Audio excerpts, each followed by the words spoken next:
Especially today. Hi, how is everyone doing today? I have gotten this many words and I am so proud of myself, but that's because I let myself get this many words. So I'm very bad at not allowing myself time to do other things. But before I get into everything that I've been working on today and a link that I want to share with y'all, I'm not alone. Today we have a Megan, we have a Cat Leo, we have a Glory. Oh, fancy meeting y'all here. I remembered to change my stuff from rave. Which now that I think about it, if I had just lifted up my keyboard and changed the settings to go really fast, I could have had a rave last time. I was wondering if you were talking about your keyboard because I love that keyboard so much. I'm like, wait a minute, I could have had a rave last time using my keyboard. So first of all, I would like to say that I haven't got to play with this yet because I was going to play with it this morning and then the other thing happened. But this arrived in the mail today. This is so pretty. And it's really pretty. It is really pretty. I like the cover. I like the paper. I like all the pages that she put in here. I had really intended on starting to use this because I've been using tarot a lot. I really like this, where she gives a place for you to write down what your shorthand for all the cards. Do the solo layout, Charlie, so I can see better. Yeah, make it so big. Yes. Yeah, there we go, babe. So she gives a place for you to put a key in. So how you're going to do shorthand for each of the cards. You can just make your own little reference sheet there. And then you get into the daily spreads. And it's got place for a 3-card spread, what your question is, and what you learned from it all the way down. And I really, really like this format. I've been playing with my tarot deck a lot lately and trying to get into the headspace that I can get stuff done.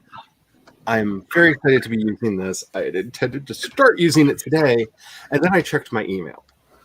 And at the top of my email, it said, "Hi, this is Masterclass. Did you know that N.K. Jemisin's Masterclass on world building just went up?" Make it a note. If anybody knows anything about me, there are three to four writers in the world that I have placed on the great golden pedestal that one day maybe my writing could be anywhere near theirs. And N.K. Jemisin is one of those people. And so I went from the things I was planning this morning to I've been listening to N.K. Jemisin talk about world building all day, and I am in love with it. It is such a good class. For anybody who has spent any time researching her, or definitely not cyber stalking her, finding out every speech she's ever given and watching every video she's ever been in, because I'm totally not that person. You will have heard some of this before. She used to give a webinar on how to do world building, and I just put a link into the chat for the PDF on her blog on what she used to call the iceberg method of world building, where you start and build it up. So you start by literally designing the planet and drilling down to characters. It's a really interesting method. I have actually been using it for my setting this time around. Now, the masterclass is the same but different. It's clearly been refined over the last, I think, 5 years since she made the PDF that I linked. So I am glad to be seeing the changes and the tweaks.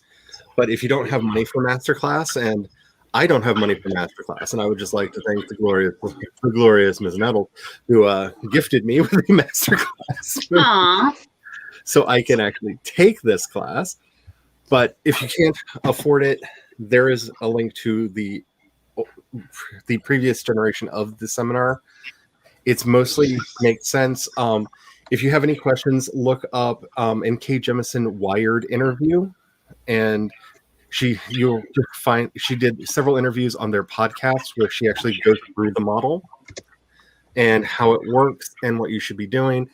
So a lot of this information can be found publicly.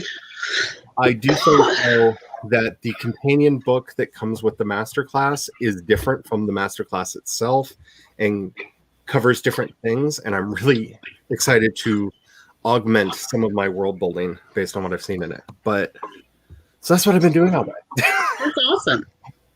And if you can't tell, like, I'm super hyped because one, there's nothing like getting that pat on the head by a virtual teacher that doesn't know that you exist when you're watching a class going, I already did that. I already did that. Yay. I already did. Well, I kind of did that one. Maybe if I just, yay. Now I've done that. Feeling like you've actually accomplished something, which, let's face it, as a writer is one of our biggest hurdles, because I know back in the day when I hand wrote my books, I really felt like I was getting stuff done because I could watch the book fill up, right? I'm handwriting the pages. Throwing things into the virtual realm where it's just numbers here, there, and yonder, it doesn't feel as real to me. And it showed me how much work I have actually done on this setting, that when she's talking about how to figure out how air currents and water currents flow on a planet so that you know where storms are going to be most common, I'm like, I already did that, and was able to pull up the map that I had made already and be like, done that, yay. So one last thing on this before I get to everybody else. If you are really interested in world building, one, of course, check out my podcast, Myth Weaving, where I talk about a lot of this. But if you want the full nitty gritty, check out Artifexian's channel on YouTube. It is a wonderful world building channel that will really take you into the weeds. Like, if you want the nitty gritty of world building, like, he goes through the difference between making a solar calendar, a lunar calendar, and a lunisolar calendar, and gives you a spreadsheet to help you make yours. Nice. Like, it's so good. His information is so helpful. It's in bite-sized pieces where he tackles one topic per video, so you can really see what you're going up to. I highly recommend his channel for that. But yeah, it's been a very exciting day, and I can't wait to get writing. What has everybody else been up to? Well, I've been working on my timeline for my story so I can get everything sorted, and I'm working on coming up with ideas for childhood memories that my main character can have when she was just a kid, and trying to do research on what it was like in the 1950s Los Angeles and all that. Nice. Love a good timeline. Yes. Yes. Though, in all honesty, I love about anything that's organization in some way, shape, or form. Oh, doesn't that always feel like, oh, it's so neat and pretty? Yay. Worksheets are my friend. A freshly organized, like, binder. I'm going to just go ahead and say, like, my idea of a timeline is when I found out in middle school, we had to do a field trip. So we went to the William Faulkner house because I lived in Oxford, Mississippi. And they showed they showed us his office where they had removed whitewash on the wall where he had written out an entire timeline for a book. It's 1 week in the life of this thief. And I can't remember which book this is, but you know, if you know Faulkner, then you probably know it better than I do, because me and Faulkner, we're better movie friends than we are book friends. But like, that was William Faulkner in his bourbon haze was like, I'm just going to write it here in pencil on the wall. My wife won't care. She was so mad, apparently, and that's why it was whitewashed over. She was mortified. Because they were proper Southerners. So, but yeah, he wrote the entire timeline out from like the moment the thief gets out of jail to committing all the crimes, and then, you know, to the end where I think he gets back in jail. I don't know. And I was like, so I was in middle school and I was like, oh, this is how you're a writer? I'm up for this. You could write on walls? Okay, let me tell you, my parents immediately were like, no. And I was like, yeah.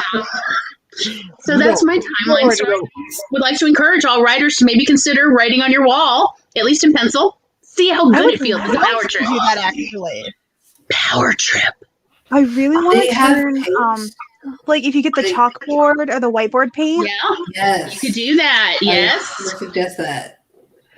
if I just do the whole thing on the Are we wall. giving you ideas? Well, they have Really? like clear lacquer that you can use that's white. Oh, So good that you point. don't have to change the color of the paint. You just have to change the It's true. just the lacquer. Like you can just paint over like one section of your wall so that you could write on it. Because I imagine it would be a little shinier, so you could tell anyway. Yeah. Or you could just put an empty frame over the area you've lacquered, and be like, I "Yeah, love that's a real power trip for anybody who sees your office." I love that Charlie is now working on Yes. the thought So- process. Here's a wall Yes. right there.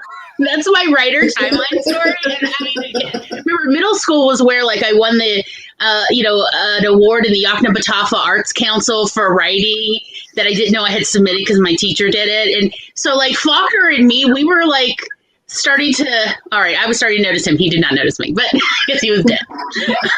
But I was like, okay, well, he's already given me money, like through his foundation, and now he gets to write on walls, at night while everybody's asleep, and he's drinking bourbon by the bottle. And I was like, oh, he sounds like a rock star. That's fun. I was like very impressed. I'm not saying it was great, but it was. So I'm just throwing that out, Megan. You got this wall behind you. I could see it, Yeah, it's a blank wall, but You can also unfortunately I use live in an apartment, but you can also just use like note cards with blue tape You just get a whiteboard. on the back. Yeah. Or even just not even the whole board, but just you can buy it in a roll and pin it up, or, the putty stuff up, and then yeah. because they'll come in really long rolls. But as I said, I'm not trying to pressure anybody. I'm just like, hey, did you know writers can be rock stars? Because William Faulkner drove everyone insane in this entire town. Oh, Glory, if you get any angry DMs from my husband because there's a painting project that needs to be done on this wall in the office, I'm sorry, but I'm kind of not sorry. I know. And he does we are Discord friends, so he can be like, how dare you? And I'll be like, I'm so sorry, But not really. Not really. Because that might have to be a thing. Because I can see in the living room objecting, but in your own office or your bedroom, you know what? Go be a rock star, right on the walls, Oh yeah, but he has so many projects that he wants to do that I see the wheels working in his mind every time. I'm like, hey, while you're out there cutting wood and building things, why don't you make this for me? And he's just like, I can fit that in. You're interrupting my flow. I have so many chairs to make. It's a lot of chairs. Why is she making so many chairs? Our restaurant is slowly becoming just his chairs. Oh, Because we've owned the restaurant now for I think 10 years, and constantly used furniture does not last. That's true. So we have been he has basically been replacing the chairs with ones that he's been making, and each one's getting little tweaks and refinements. You can literally go to the bar at the restaurant and walk down the stools and watch this timeline of his evolution of chair according to the hubby. That's funny. I love that. I love that. Little changes here, there, and yonder. Yeah. So he's now talking about getting a lathe. So Ooh, that's how you know you're really moving up in the wood world. yeah. So my life will never be quiet again, and I will be investing in some really good sound canceling earbuds. All right, let's see who is here in the chat. Speaking of the glorious, the most holy, the Lord of Angels, thank you for having given me a great and wonderful day, and I can't wait to hear more about this short story because, oh my goodness, you and those short stories just done. I absolutely love seeing writers getting into short stories because it really is that's how you know you're really getting into writing. Is if you could take the novel idea and then make it brief, that's how you really are, cutting your teeth on real skills. I love it. And as a flashback to Wednesday's stream, where we talked a lot about the new Kindle Vella, after a couple days of talking with the hubby, I think I'm going to use it to rapid release these books as I'm writing them. Ooh. Just as an experiment to see how it works. Because if I don't like it, I can take it down at any time. Yeah. And be like, to hell with this. But I think I'm going to give it a try. So, Nice. and it won't be Hear how it goes. Yeah, because I had already been, when I was working on the outline for this series, I had already been considering making a podcast out of the episodes, out of the chapters. So I had been thinking more episodic for a lot of the chapters so that they have a good beginning, middle, and end to each one that kind of hopefully has a hook to draw you into the next chapter. So I'd already been thinking that way. So it won't take too much finagling. And the other thing that didn't hurt is if this works, I did the math, and at least off the current math that they've put up, even at the worst royalty rate that they offer, I would make about twice off of a full read of one of these books on Kindle Vella than I would if somebody bought my book outright. Oh, wow. Because, yeah, when I did the math. So that's also not a bad incentive to get me to try your totally not a ripoff of everything else that's currently out there and branding it as originally yours project Yeah. on Amazon. Not at all. Not at all. It's a rip. Hello, CB. How are you doing today? You can be here for part of the stream, but you need to be at bed by 12 a.m. All right. Hello, Diana, and the glorious dog of smiles. Yes. My favorite puppy. Gonna get a drink and a snack. I have my water because I thought I should actually practice what I preach and hydrate before this, but my tea's brewing. I'm gonna grab it when we start the first I one. used to have chai tea, but I drank it all, so I'm going to have to go get me some more. Hello, Greg. How are you doing Hi. today?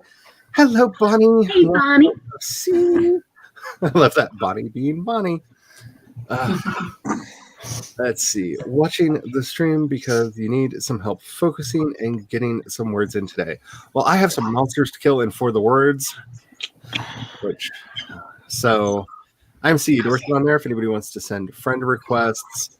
I don't understand how friends help or hurt you in that game. I think you can just see each other's progress and talk, maybe. But In what? in Kill the words. Oh.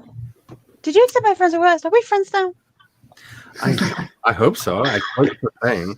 Like I said, I don't understand this thing. I've used it for like 2 days. No. It's only showing Meadow Only showing Meadow, as my friend. but I clicked the thing.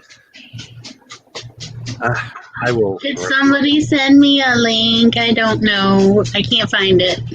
Oh, For the Words? Would you like a referral code? That would be great. You beat me to it. Somebody, I don't care. Yeah. Actually, Charlie might have to do it because I'm kind of like, where? Oh, there it is. Anybody, please. So, just so you know, Corey, the way private message me your email address. Okay. for people who sign up for the Words, you get like extra loot and stuff if they use your referral code. It's also so you get the first 30 days free. Yep. After that's like $4 a month. Or $40 a year. Yeah. Which is where I'm excited about it because it's not bad. If this actually makes me write more, $40 a year is I've paid more for less. I've paid a lot more for a lot less. There is the link to N.K. Jemison's PDF. Let's see. Hello, Violet. How are you doing today? I hope all is well with you. Working on editing an older project. Editing Get is an email. always fun.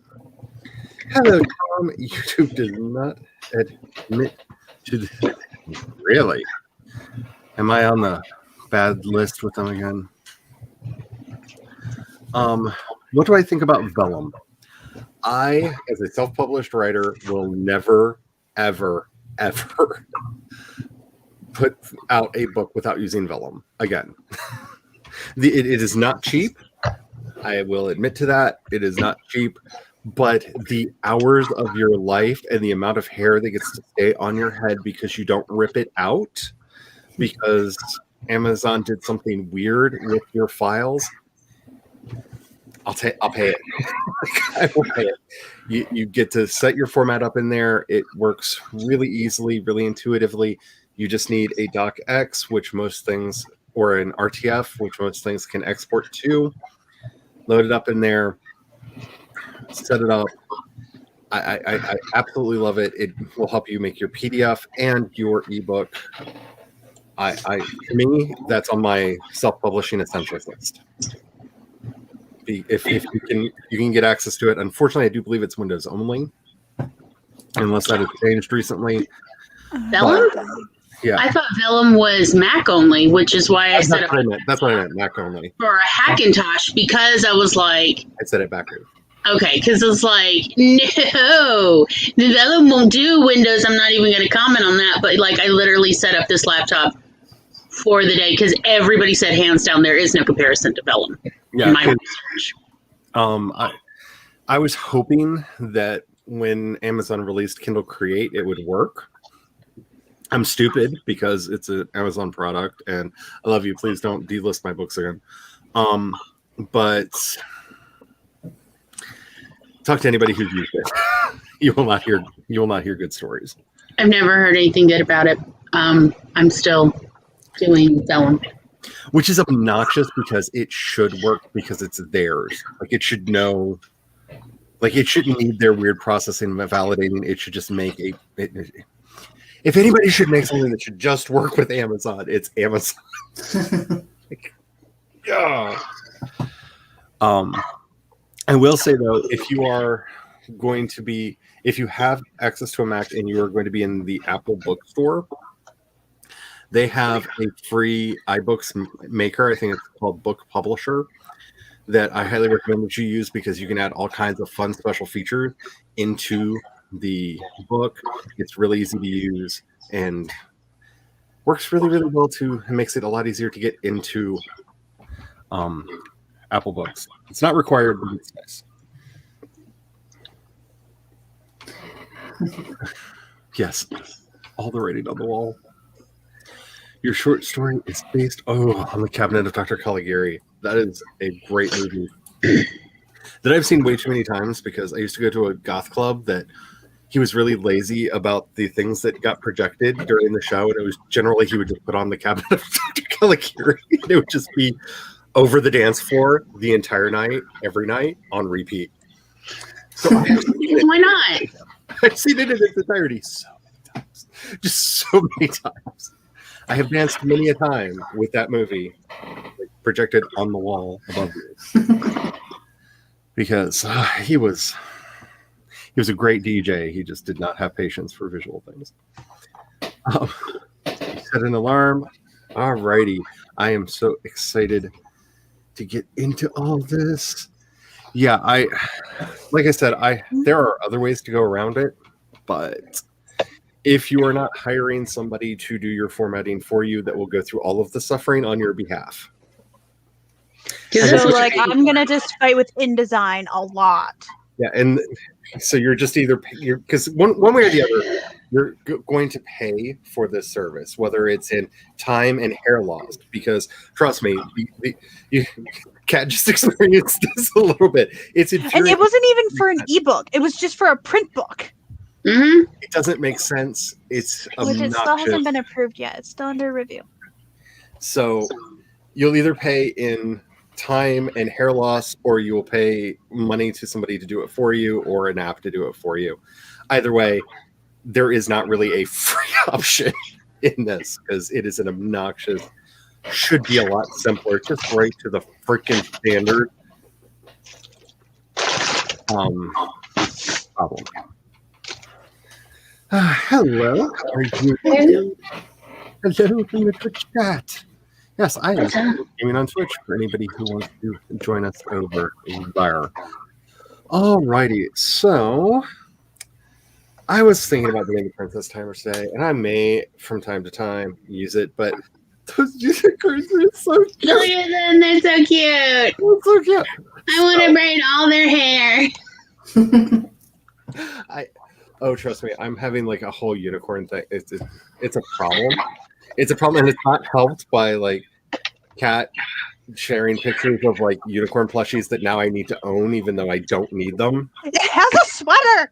It does have a sweater. I want it. So You know, how can you resist, right? After I got my because I got my vaccine on campus because they one of the doctor's offices in this area did a vaccine clinic with the National Guard there.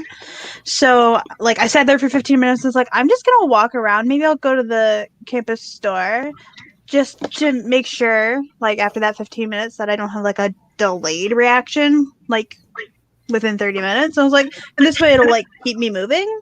So I walked around the campus bookstore and then I bought a unicorn. I feel like you've made good choices today thus far. Yes. Really good choices. And a We are mug, going to win today. neither of which I needed. see, it knows to move that up anytime, but when you have 4 people here, like I don't understand you. Like I don't understand you. Like what? Here, Glory's much more better at How everything than dare me. you, ma'am? Fine, I will let you hide. There you go. Thank you, especially because Tom just brought the chicken sandwich, so I'm about to eat. Alrighty. So I was hoping for that ice blue turquoisey horse, and it just constantly let me down the other day. So I am going with I want to say the purple one, but there's something about that mint green. So I'm going with the mint green. Purple.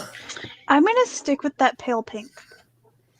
I was looking at that mint green going, hello, baby. But I'm thinking of like, well, that bluish green. There's what, pink from the bottom. There's pink, and then is that the mint green one? And then the turquoise? Yeah, Yeah. I'm going I to go was with calling that turquoise. icy blue, but yeah, Because I really want to paint my nails that color. that would be fabulous.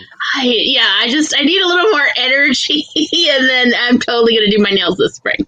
You see all the eyeliner that I put on my Ooh. face today, like all of it. Like if you look very carefully, you may see a dot in the corner of each eye as I went, why? So I think I may have actually put a dot in the corner of this eye, but Aw, but that's sweet. alrighty, let's get started. Make sure that you have something to hydrate with. Make sure you have your documents open because you know It helps. it helps. It helps. We are going to get started on this warm-up sprint in 5, 4, 3, 2, 1, and sprint!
right in the middle of a sentence. Why is it always in the middle of a sentence? Ooh, it was the turquoise blue one. Nice. Nice. I should get better at checking back and see where, Yay! because I looked and I was like, I got time to write just a little bit more, and then nope. That was not the case. I'm sorry, Grumpy Dog. I don't control the wind. Sorry, I don't know if you can hear my dog, who's now complaining because a cold breeze has come in and driven her from her beloved duck. And my fault. I let the wind show up. How could you do that? You know you're all Now. powerful. Bad person. I should have done better, but I didn't, and I failed.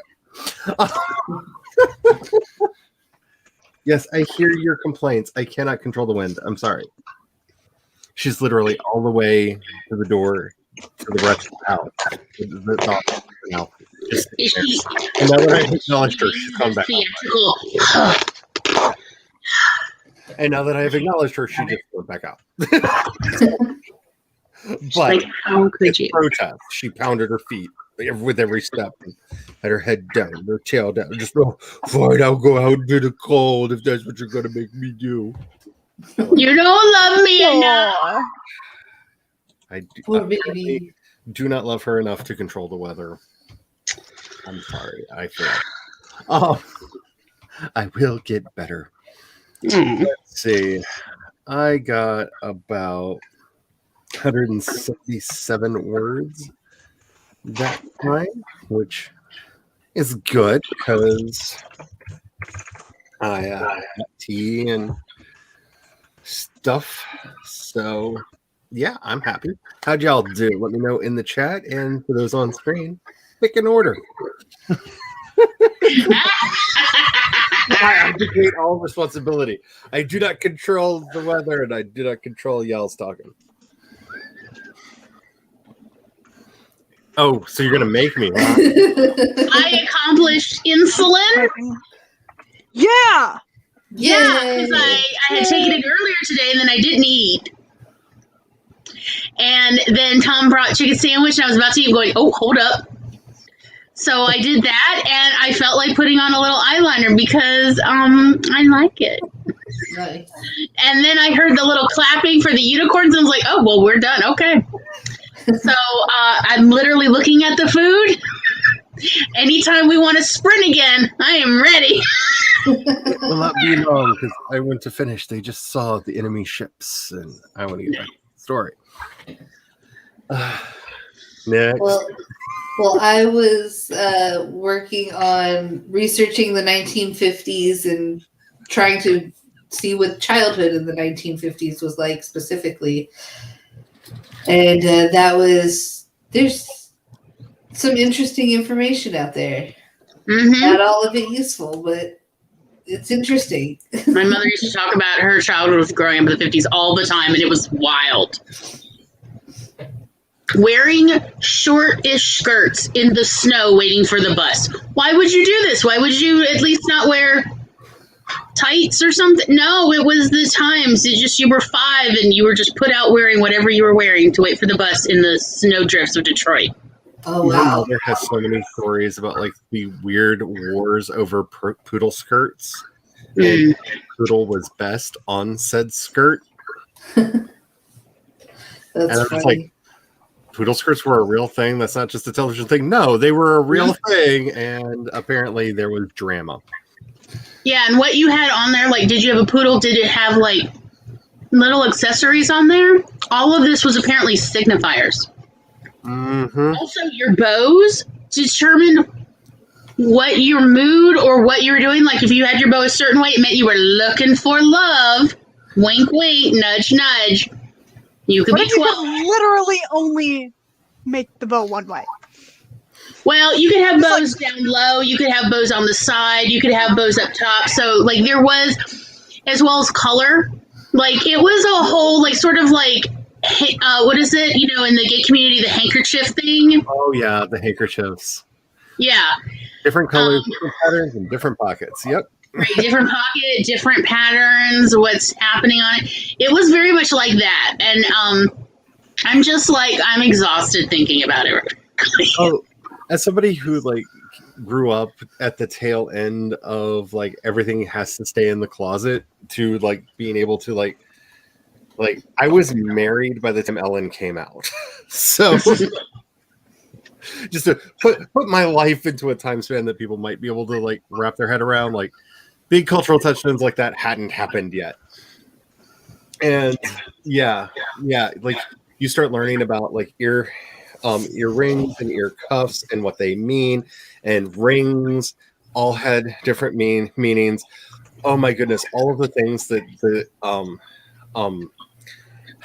I can't remember. They each had a different name, but they were all variations of the bracelet that had a chain to a ring. Yes, I have one of those still in my old jewelry. What color the ring was, which finger the ring went to, all meant something. Like it was all like codified. Basically, we're wearing a come get me. Like you were walking Tinder. Yeah, like instead of you having to say what you're looking for, what you're not looking for, the kind of person you want, the kind of person you are, it was just all in your dress. And I'm like, oh, and then people talk about how like convoluted the language of flowers are, and I'm like, oh no, they are nothing. Don't worry. I mean, it's just humans. Obviously, we do it every century. We have these kind of codified. Yes, and it like I look at Tinder and all of these apps that my friends are on, and I'm like, this is so confusing. I don't know how you would ever do this. And they're just like, you used to get by with rings and handkerchiefs. Don't even start with me. I'm just like, fair. When I was going to the gay clubs in the South in the late 90s, early 2000s, the handkerchiefs and the rings and the earrings and everything were still going. Because I was very innocent, so people had to like tell me what was going on. Because I came with no jewelry, no handkerchiefs, no chains whatsoever, and they're like, "What is this package here?" And I'm like, "I came to dance. I'm too young to drink." Yeah, you kept things in your bag, in your club bag, for your friend who decided to accompany you, so that you could mark them as off limits, and they wouldn't know. Like, okay, you're just here to dance here. Put this in your pocket. Put this ring on your pinky. You'll be fine. Let's have a good time. Right. Why? Just do it. Just do it. That way, it'll be so much easier.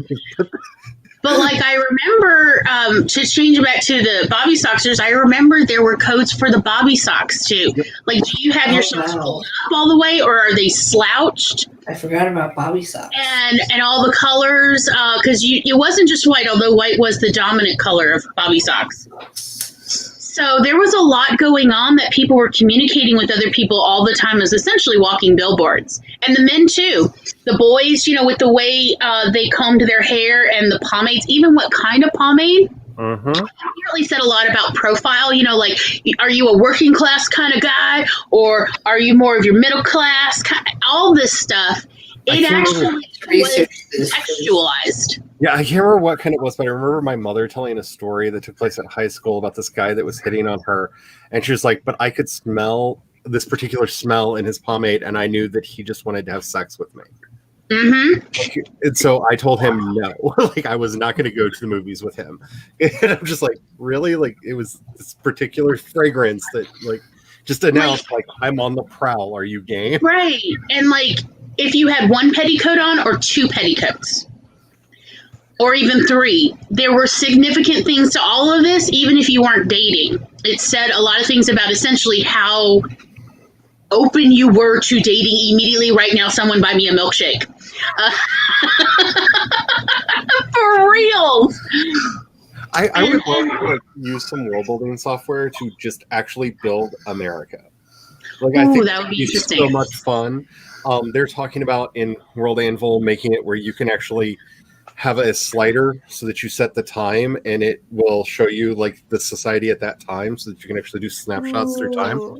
This is something that's been talked about for a while. I don't know when it's going to come out, but that would be an amazing project to just do America, the world building, and just put all this stuff in there, because it's fascinating.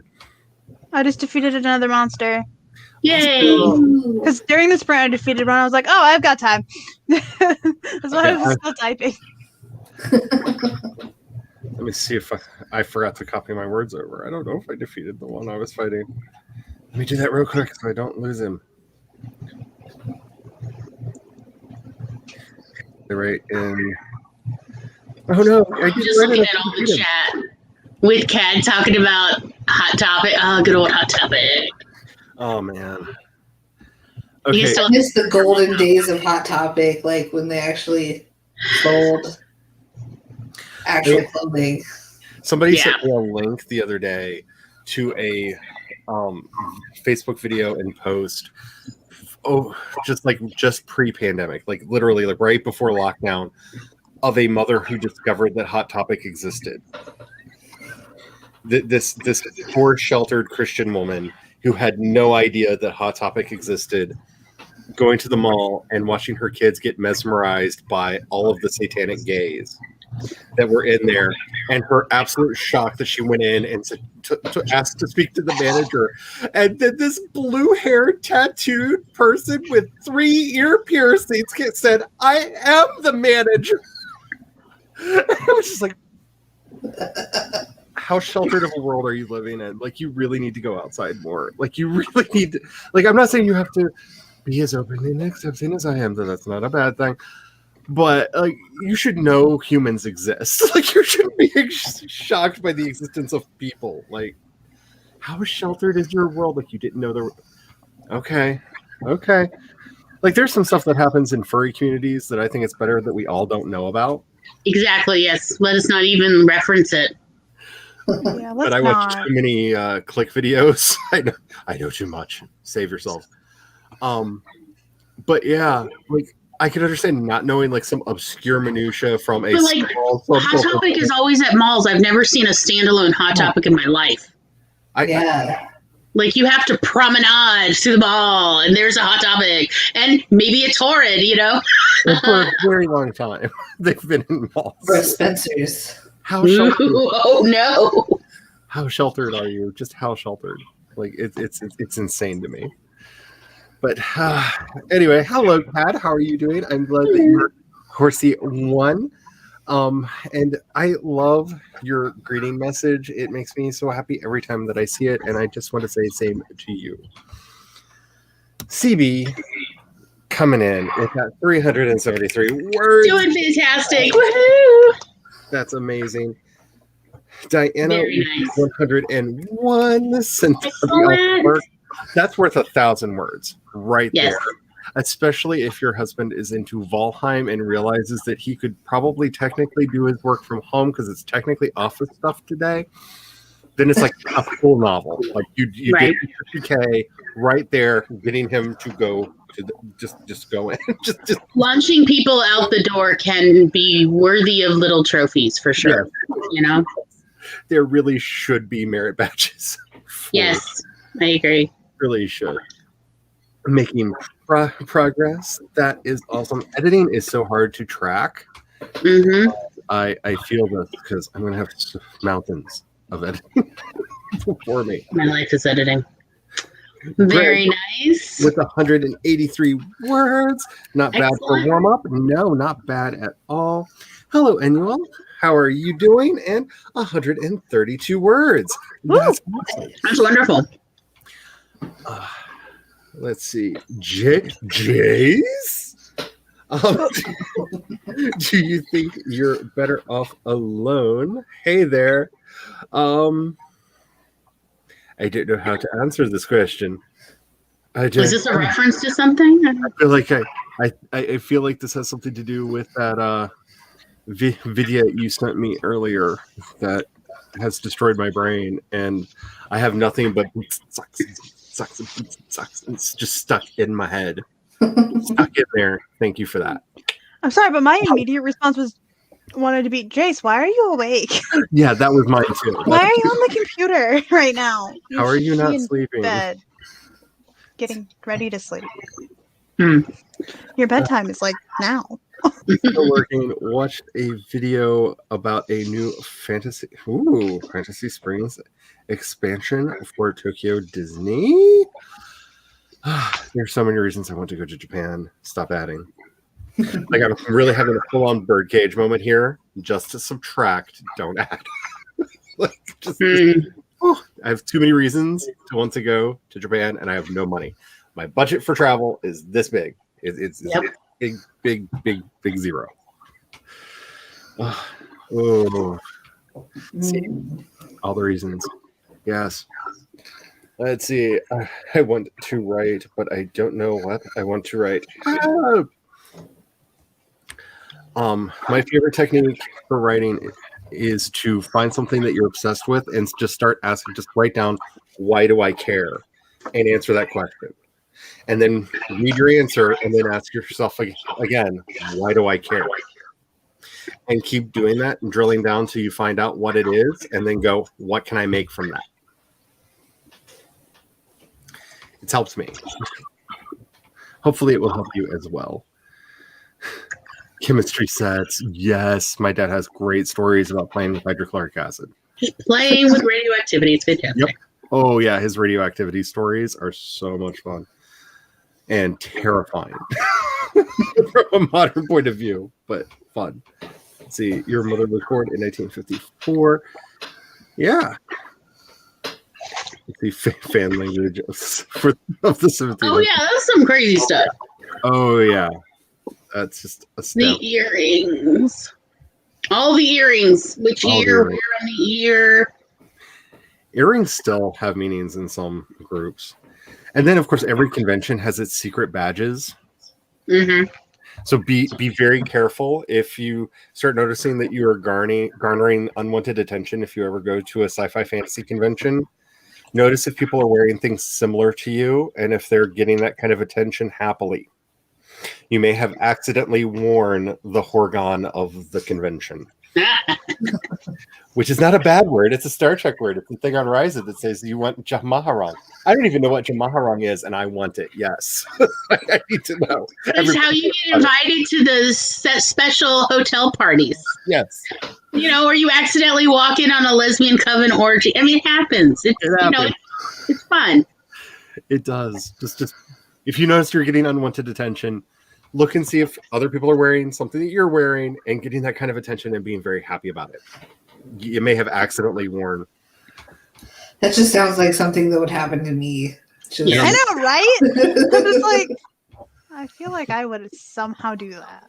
And on the East People Coast, are very understanding. They'll tell you if you're like, wait, what? Don't touch me. And they're like, oh, well, what you're doing is you're wearing this. So we all thought you were inviting. and if you're on the East Coast, never wear a skull and crossbones to a sci-fi convention. One, they may kick you out of the hotel instantly on site and not let you come in. Don't wear anything pirate themed either. There are reasons. There's a story. There's a long and not safe for work story that spans about 5 years that goes along with that. Well, okay then. Yeah.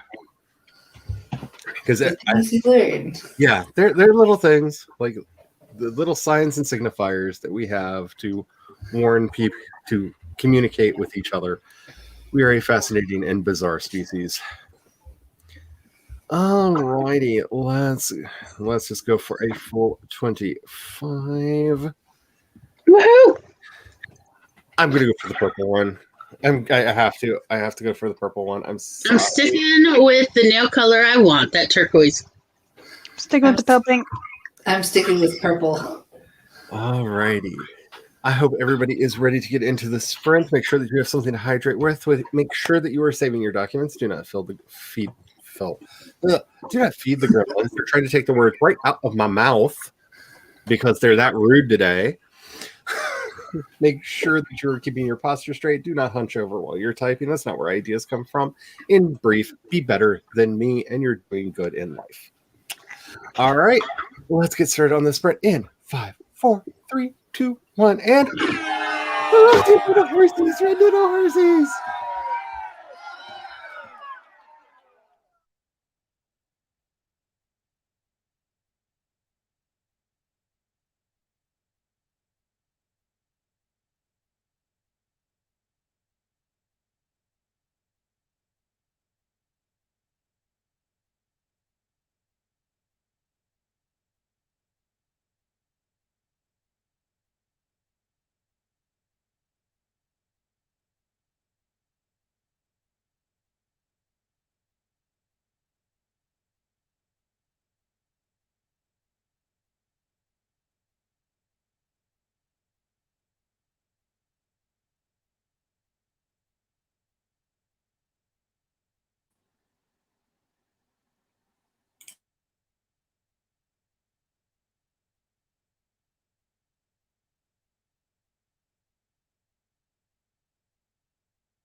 The horsey won. Old blue one. I love them just like the horsey won when they're all unicorns. They're all horsies. So shocking. Stupid mute. Hi. I just realized nobody can hear me. It's like muted my microphone because I don't know, good at it. Oh my goodness. Yay, defeated the monster. Yay! Yay! Alright. Good stuff. And was smart enough not to turn on auto cue, so it didn't automatically start the next one. Yay! Yay! All right, so the blue one won. Yay! We found a Chandra, or I guess I should say a Chandra found us. Oh my goodness! So I'm at a point in the story. I might need to do my story writing not on the stream and other stuff on the stream because I'm at the point like they just encountered the first monster of the story. And like I'm like all like into it. I'm just like I have to get this finished getting this idea out of my head before I stop or I'm going to lose it. I'm like typing as fast as I can. I'm hearing you all talking. I'm like, why is nobody responding to me? I thought I unmuted myself. Oh, I'm a dum. Oh, honey, join the club. Did you not get the jacket sent to you already? Apparently not. But I say it every time I actually get to the point where I'm drafting. It feels so good to be drafting. I love it. Yeah. I especially love the monsters in this story because I did everything in my power not to use stock fantasy monsters for this setting as much as I possibly could. And so not only do I get to like write, oh crap, there's a monster over there, but I get to describe a hopefully unique-ish. I'm not going to say unique because there's way too much manga out there with way too many monsters that have been created over time. Fair. Somebody can find a Pokemon. There are too many Pokemon. I'm just going to leave it at that. There are too many Pokemon not to be able to find a Pokemon that looks like any monster we could ever come up with. Agreed. Too many games, too many Pokemon. They've created all the monsters. But it feels so good. I'm so happy. How did the rest of y'all do? I did some more research. It was more 1950s. Got into McCarthyism, which I have a weird relationship with due to the whole name matching. Okay, I was wondering if there was more to that, or I was like, go on, Megan. Yeah, you said that. I'm like, ish. No, just, the whole name being the same thing is kind of weird reading it and just being like, you ruined the name. Like, every time you Google McCarthy, this is like one of the first things that pops up. Yes. You had to be an awful person. Why? With my name. It's such a good name, too. I feel that way with the civil when we talk about the civil rights movement because the modern Ku Klux Klan was put together by, amongst other people, a George Dorset that I'm very happy to say I am not related to at all. He's actually from the French Dorsets. I'm from the Irish Dorsets. We're like from different islands. Like, nah, not in my family. But it was so like watching everybody's face turn and look at me as the only person in the room when they brought it up. I'm like, not me. Not me. That was French. Not us. Not the one. Not like those goes. No. I had to go, no, we had to, and then of course running home and going, Mom, Dad, please tell me I didn't lie at school. We have nothing to do with that, right? Even if you did, which you didn't, but even if you did, that would be a perfectly acceptable lie. Oh, it was a panic. Yes. Mainly because, like I said, half the classroom just turned, like it was a Children of the Corn moment. I'm like, I'm gonna die now. Like, it's going to be lunchtime, and can I just say how I'm glad though that they were all like, rather than you go. Like, oh gosh, yeah. I have had more of that experience as a child of like, oh no. Essentially, how I ended up at a KKK sleepover one time and was like, I got to yeet out of this one. Oh, I luckily my high school experience, while it was a terrible nightmare fueled thing because of one particular teacher, I went to a magnet school for budding artists. So we were all either on the language track or the photography track or the dance or the music or the drama. Like we were all just a whole bunch of misfit losers who were really into arts and going, we can make it. We can make it. Nice. Aw. We yeah. So I had the great fortune at that. So, but yeah, it was. I used to work in a restaurant that the KKK would regularly come into and leave flyers in. And I worked there for a year and a half before I figured out that everyone else who worked with me was frantically going around picking up all the flyers so that I would never see them. Oh, but that's sweet. They were though, so that sweet. they're trying to protect you.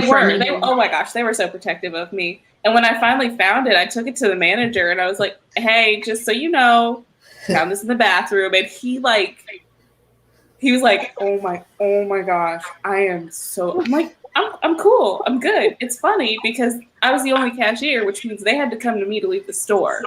So I'm all good. I just thought you might want to know. But I feel like I got mine, so. My favorite, like, own on a bigot was this woman was part of a protest line outside the gay bar that I always attended, who very clearly saw me go in, and then her brat child, which we will just call Boy Karen Jr., really wanted a pair of posh sunglasses, and we were the only posh sunglass place in town. And he was like throwing the tantrum that Karen Juniors always throw when Karen is wanting to do something. Right. And she was all just like, and I'm like, yes, I'm going to convince your child that he wants those $900 glasses over there because. Oh. And you get to pay the stupid tax. Right. And I worked on commission, so. Oh, nice. Nice. Give me all your hate money. I will take it. There was so much hate in her eyes. Like if the Hellfire could have escaped, I would have like serious scarring all over my body right now. She was not happy, but she couldn't say no to little Karen Jr. because nobody wants that tantrum going on constantly. Wow. Stuff like that just makes my heart sing a little bit when you get to. Yeah, I love to hear bigots having to pay more for anything. I love it when they don't get the discount, any of that. I want to hear all the stories of just their suffering. It helps make me feel better about all of them making me suffer for just existing. Yeah. I defeated another monster. Yay! And I started because I'm actually doing one of the. So I decided that the knitting grandma character that's like she's actually like in her 20s, like physically, who's a vampire. She's actually going to be in my Blood Rain book. Mm-hmm. Nice. So, and I'm actually making her one of the original 13. So she's one of the original like bloodlines. So she's just like. I love the idea. You want a sweater? I need this in my life. I'm 2,000 years old. Do you want a sweater, sweetie? I can make anything. I mean, I feel seen, and I'm not sure if I'm attacked right now. Would you like to? I made a picture of her on Art Reader. Would you like to see it? I would love to see it, of course. Yes. But yeah, I am like, oh, do you need me to crochet you some? Okay, I'll make that happen. I am watching. Here it is. Granted, it's also really hard for me to write right now because I want to go back to my master class. I really do.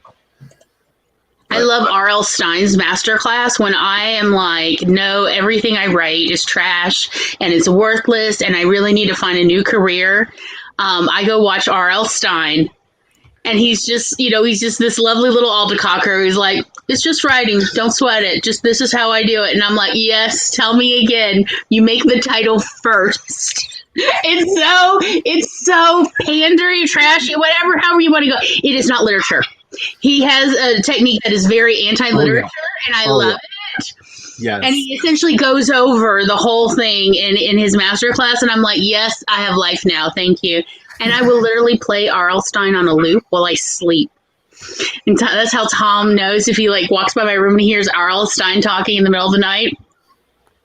I am literally sleeping to R.L. Stein talking me up again. You know my problem with listening to people talk while I sleep? I wake up in the morning and I can't figure out why I'm hearing voices and I'm like, oh. Yeah. Is it? No, it's just your imagination. It's fine. I'm going around the bed. I shared the screen with Faye. Oh, it put it right beside you. I was looking at the bottom row because I thought it would show up at the bottom row. Ooh. Ooh, very nice. It's Faye. You look cold. Let me make you a scarf. Reader, it's not a website. It's an addiction. Yeah. Also, so her eyes have like a tint of purple to them in this image, and I'm just like, yes, her eyes are actually purple. There we go. Yeah. Nice. I love that. Do you So, like- have, Kat, do you have tutorials for Art Breeder on your channel? Well, that's a good idea. Ooh. No. Kat, you should do that. Yeah, because I Because have I find Art Breeder There's so a lot of confusing. things I should have on my channel that I don't do. Well, if you ever make one, let me know. Send me the link because I'll put it on my channel because I have a thing of links that That Yeah, would be a really smart thing to do. Because Art Breeder can be very confusing. Yes. super Yeah. super Oh, duper. especially now that they have the custom jeans that you can add. Mm. Oh yeah. Beware them. I like to call that the hopeful monster system. My strategy is if you think it's even a little bit cute, save it now before you mess it up. Yes. Yeah. Yes. I can't tell you how many, like, if I go to, I have, for one character, because eventually I do start removing them, I have 1, 2, 3, 4, 5 for that one. And then, of course, there's because you can make them younger and stuff. So I actually have pictures of, images of Rave, like, a little Rave. Like, the character that I play, in, Jace's Vampire the Masquerade game that we play on Thursdays. So I have pictures of Little Rave. That's awesome. That's super fresh. She's adorable. I my only beef with them, and this is something I really shouldn't have any experience with, but because of the sci-fi fantasy setting that I'm working on, I promise that's the only reason I know this. Their Fear Story Generator needs so much work. Mm. It needs so many more seeds because basically, if you're making a fox or a wolf, you're good. If you're Anything else? No. anything else, you're just SOL. There's not seeds for anything, and they don't let you upload. So I haven't even tried to make one of my characters. I ended up just sketching it pretty roughly, but I think it's a good improvement. I don't know how well it'll come across, but this is the one I just sketched. Ooh, very nice. I'm clicking the wrong place. That is really cool. No. Voice. They intentionally do not have ears. And they are basically like a lava dude. I love that. Yes. I'm trying to find a thing, and my eyes are not wanting to look at the thing that I need to look at because I left that PDF open that I shared at the beginning of this to NK Jemison's world building, her old world building seminar. Mm-hmm. And I'm looking at that, going, "Oh yeah, I really need to do that thing." And like, no, focus your mind.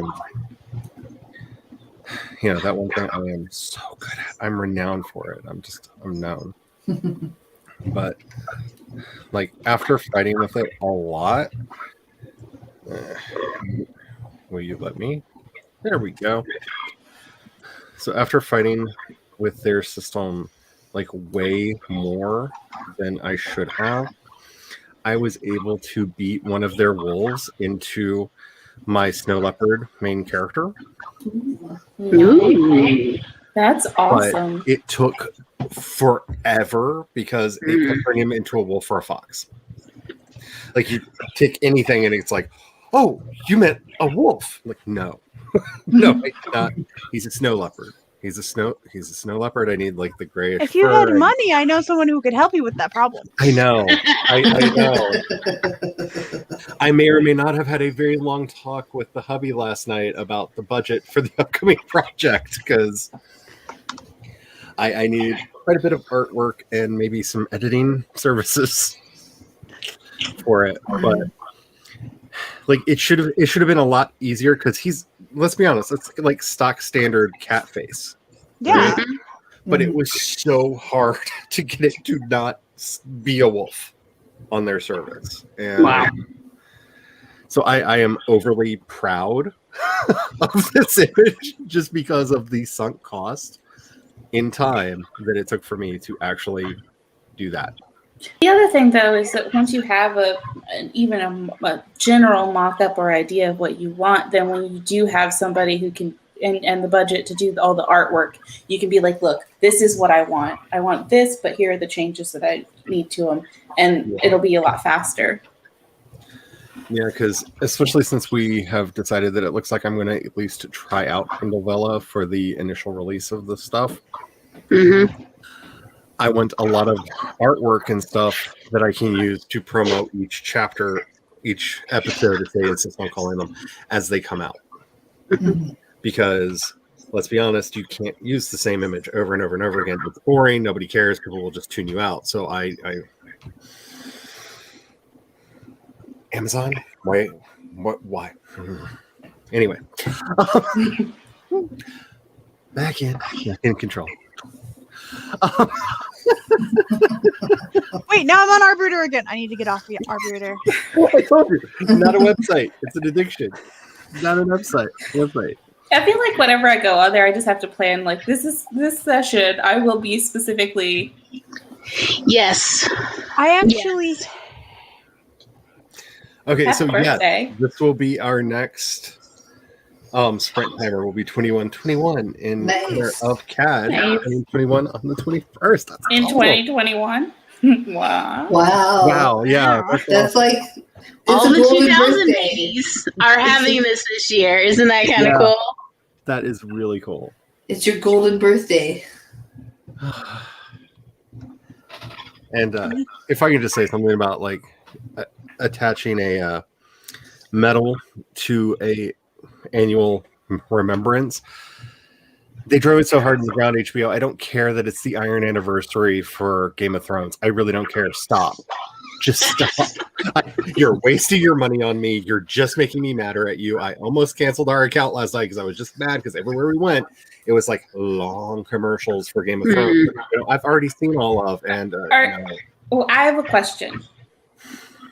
HBO, look in my eyes. Are you going to fix it, or are you just messing with my head? I need to know. Obviously it's already an abusive relationship, so don't expect functionality out of this relationship with HBO and Game of Thrones, y'all. You are so right. I'm just saying, I have been down this path with humans, and all corporations are sociopathic, so I'm just saying, oh no, I see where this is going, and it's not going anywhere good. I'm just saying, the fact that they're trying to start to get us hyped over the next, because they've got like 2 new Game of Thrones spinoff series that they are still doing. I don't care anymore. Like, I have no faith. We've lost any and all faith in you. Yes, like I really don't. Like when I watched the first episode of The Nevers, even before I realized why it was weird, I just was like, the hubby's like, well, give it a couple episodes, it'll probably get better. I'm like, it's HBO, it's just gonna get worse and worse and worse until I don't care anymore. Like that's just how I feel because it's happened so many times. I really like HBO's miniseries, like Parade's End. Yeah. That one was. And that's why I'm so happy that they decided to stop the Watchmen series after 1 season. It's a great season. It's a wonderful season. I like that it's ended like the comic. Thank you for not ruining a DC product for me. Thank you. Finally, you got one.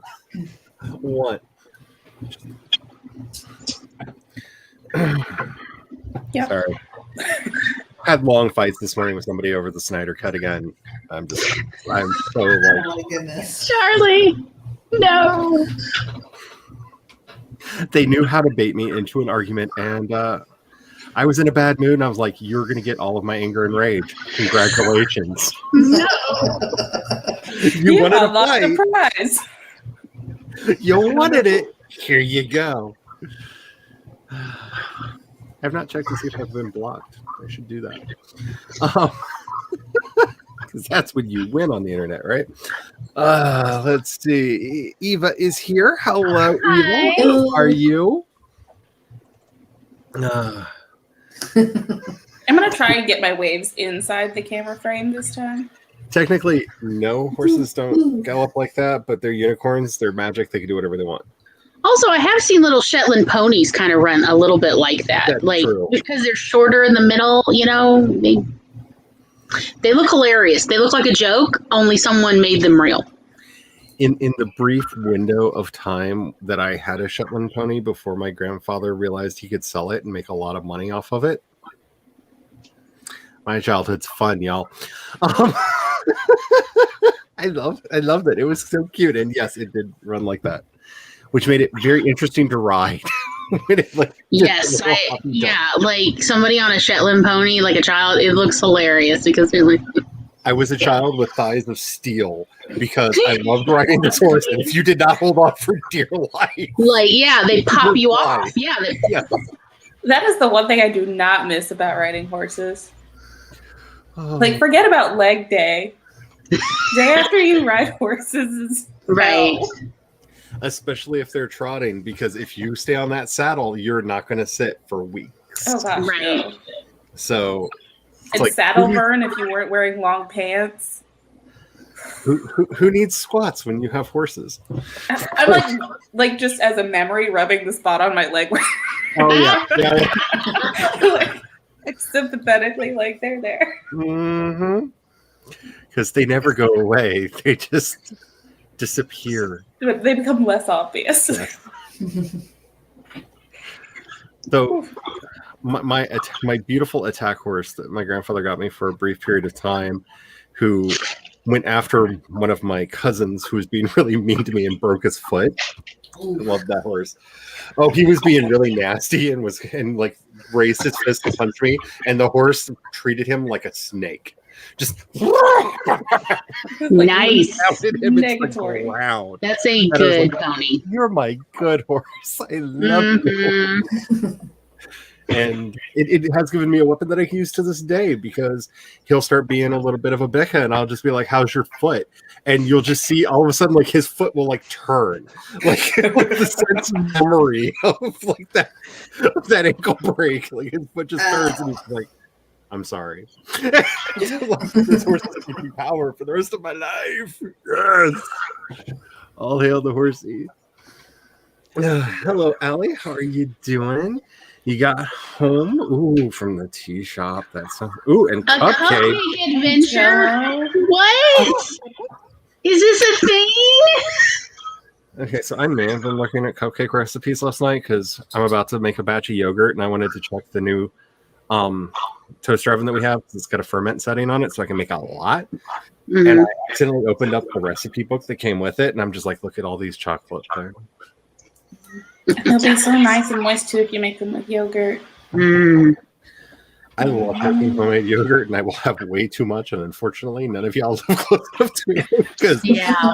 once you get started, you can't stop. It's kind of like Amish friendship bread. Yeah, good point. I love Amish friendship bread, but you got to have a lot of friends or a church that you can just drop off starter and just walk away.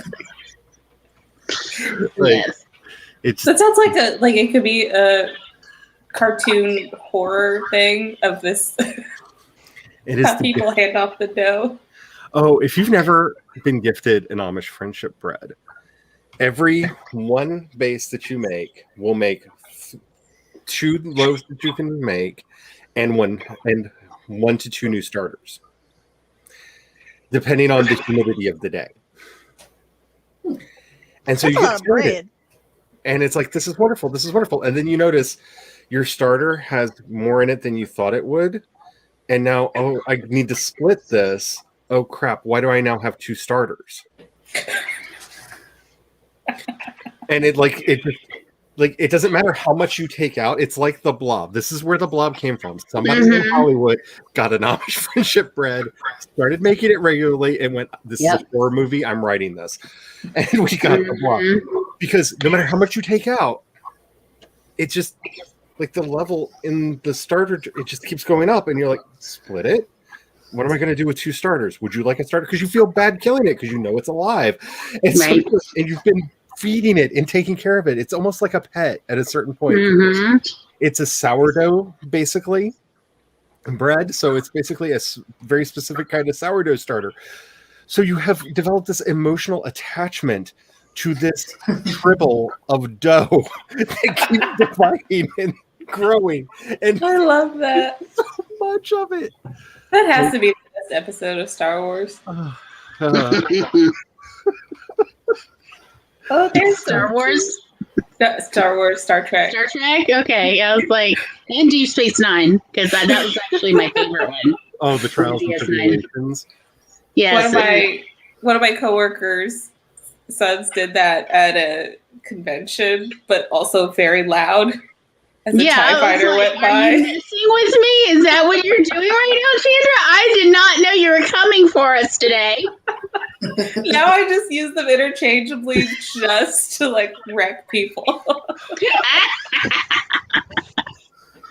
I have to say, just completely like off topic here, but I've met David Gerald, who wrote that script when I was a little kid.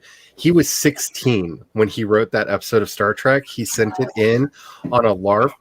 It was originally titled the Problem with the Little Furry Things. And it happened to get onto Gene's desk. Gene loved it, helped him actually turn it into a full-on script. And until their fight, because Riker couldn't be openly bi on the Starship Enterprise in The Next Generation, and he very publicly left the series, he had a wonderful career. He wrote The Martian Child, if you've ever seen that movie or read the book. That's actually based on his adoption process with his own kid. He's a very interesting guy, but because he got his start at 16, he was such a good person to meet at a convention because he was like, "Oh, kid wants to get started in this. I have all the warnings for you. Sit down." Like, he was my first reality check on writing. And every time I think of a trouble, I'm just like, "Thank you, David Gerald. You saved me so much pain." He's a really good guy. Diana got... Is that 254? That's fantastic. Wow. For a second, I was almost like, are you looking at my screen? But I'm like, wait a minute, her name's Dinah, not Diana. Greg got 69 words, and I am contractually obligated to say, nice. Did some research. That's wonderful. So I go to this one stream early in the morning. It's a Christian writer, and I got 69, and I was just like, I got a few words. I was like, I can't be disrespectful here. It's the number that shall not be uttered among the nice people. I got words. Thank you so much. Yeah, I knew I was in the wrong place once because I was in one of those streams, and it's when I was in my top form last year. And I was getting every sprint on their stream, I got 666 words. And I'm like, I am the devil. I'm leaving. Bye. I'm sorry. I can't. I just can't. It's a sign from the universe. This is not where I'm supposed to be right now because I just can't tell you because I'm out. I'm sorry. You're like, anywho, something came up. I have to go. I wrote some words. Is that the time? Sorry. Bye. Oh, my goodness. Do it. Write it. CB. Wow. Is this for? Please tell me this is for the day. 1,220. Good Lord. That is all the snaps. Wow. There's a lot of comments yet. I know. I'm going to go quicker. So CB, aren't you going for a double? Triple. Oh. 180,000. I know. 150,000, 180,000 is, I believe, the target. Yeah. I know my eyes went crossed when I heard it. They haven't really gotten better yet. Ooh, it just jumped to the bottom. So anybody who has who's playing along with the drinking game, drink. But I just saw, hello, happy Friday from Jules. Jules. Hello, It's here, and it's wonderful, and it's nice, and it's beautiful, and all the pages. I can't wait to start playing with it. But it's here. If you haven't checked out Jules's tarot journal, I can't wait to start using this. And if it wasn't for N.K. Jemisin, I would have started today. But well, I have a weakness. I had it out and everything. I was like, I need to go get my tarot deck out of the other room. And then my email went ding. Did you know N.K. Jemisin's on Masterclass? Really? Now tell me more. My morning was gone. Highly recommend it though. It was very, very good. Okay, so we're want to kind of pick and choose because I want to get back into another sprint. Picks out dinner by their fashion. Ooh, that's interesting. You get confused sometimes thinking I'm hearing voices.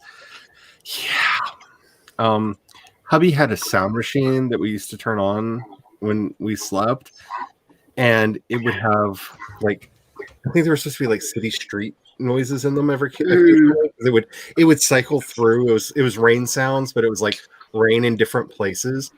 And every now and then I'd wake up in the middle of the night to go to the bathroom, and it would be the one where you could hear a car door close, which then suddenly turned all my paranoia on because I'm that kind of a person. We've had our door open since we've lived here once already.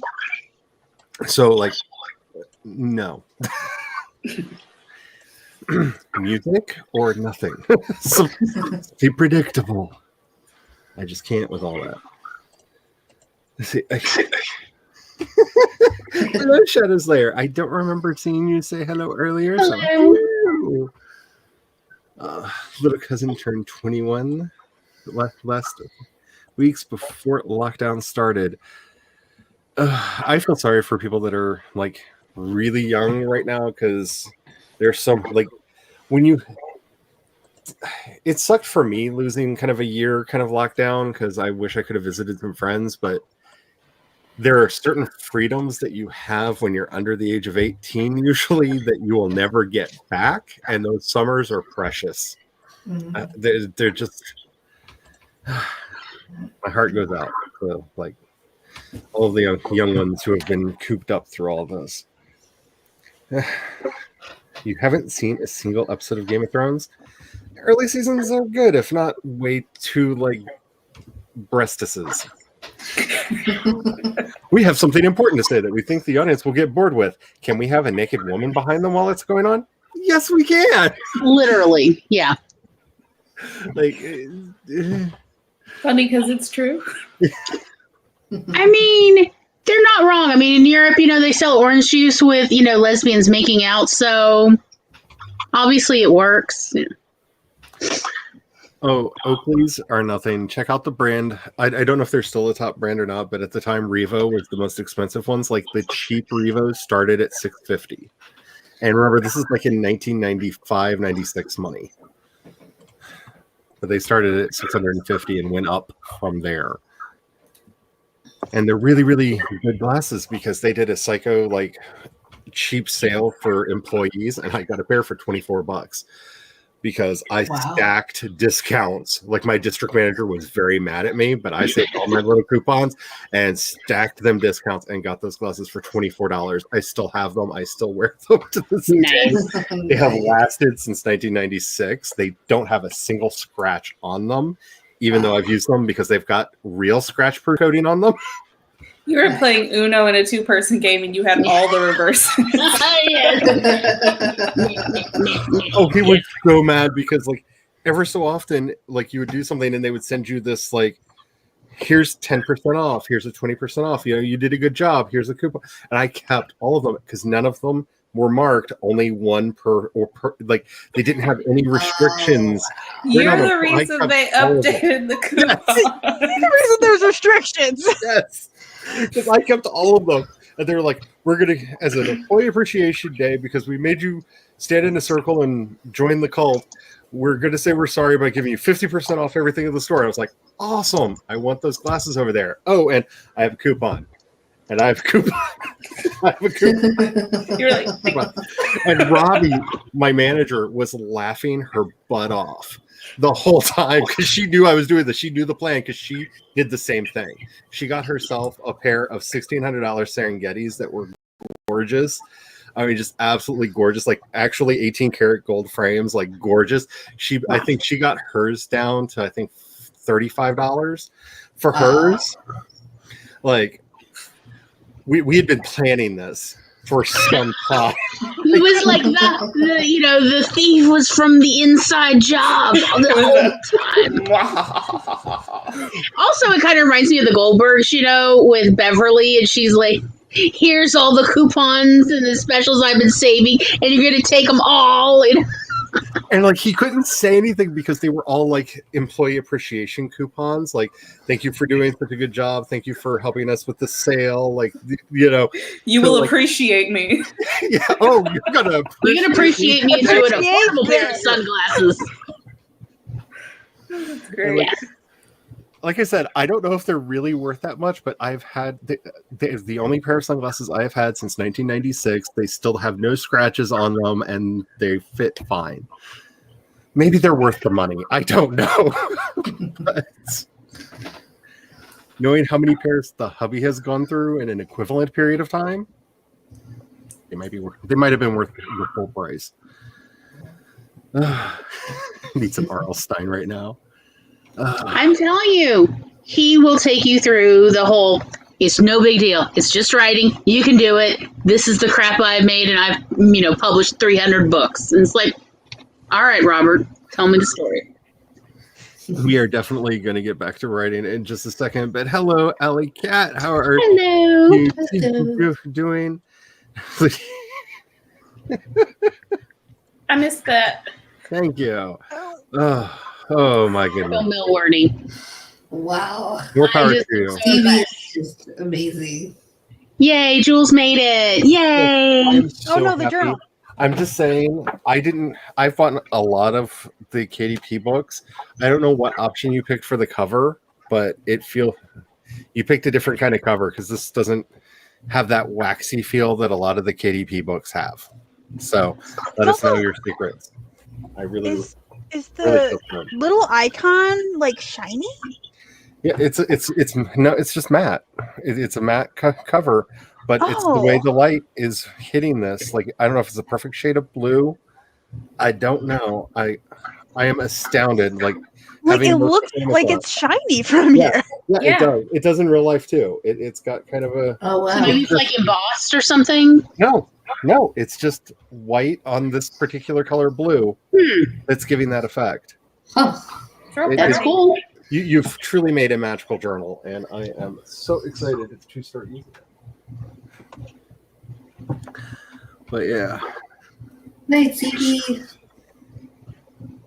Yeah, I definitely, it's obsessive. Good night and have fun. Have all the fun. Good night. I love horses too. I miss the horses.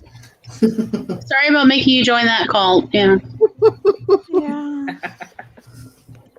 Some of us have heard that more often than others. I was gonna say, I mean, if someone told me that, I'd be like, oh. You'd be like, oh, finally, someone appreciates my time and energy. It's not fine, but like, thank you. It's nice to for our effort to be recognized. It's true.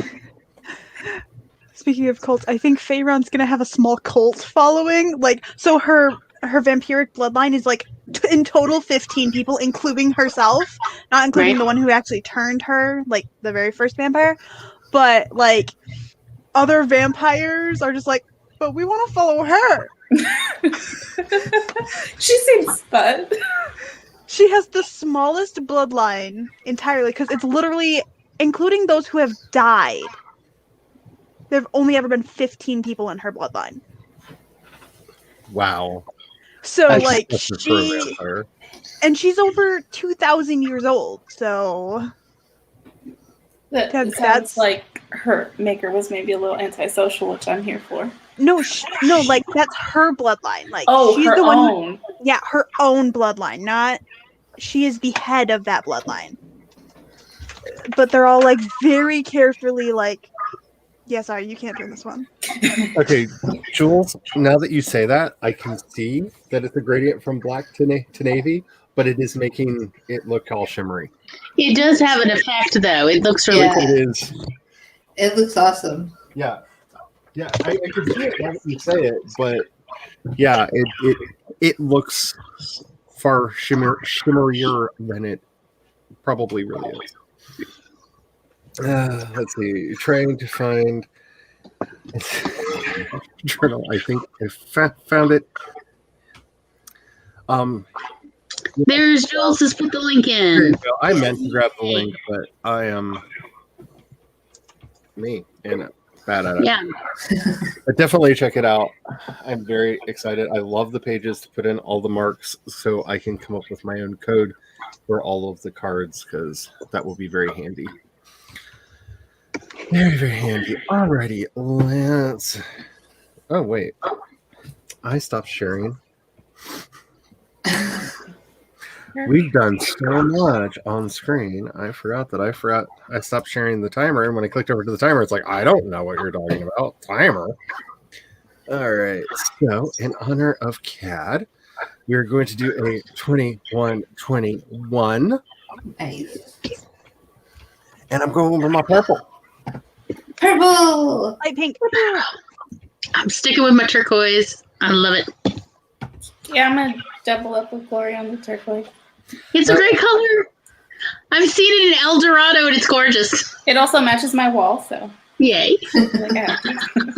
Speaking of purple, if anybody is clothes shopping and sees some really nice NB flag colored or actual NB Pride gear, I'm wanting to put together actual Pride clothes for Pride Month this year. And clothes can take a while to ship sometimes, especially for the big ones like me. Right.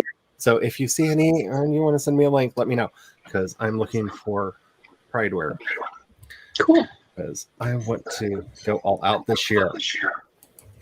All right.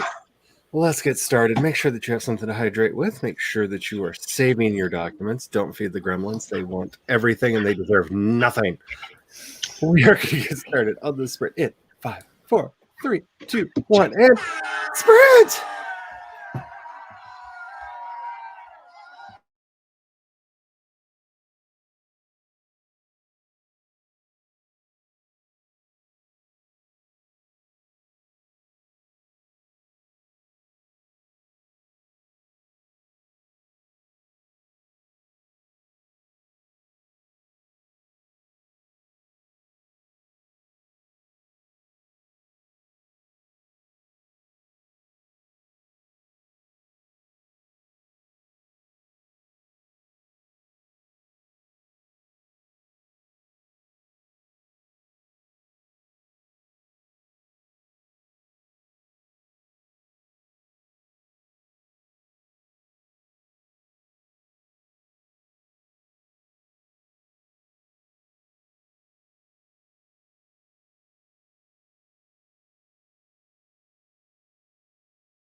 Yes! We won! Finally!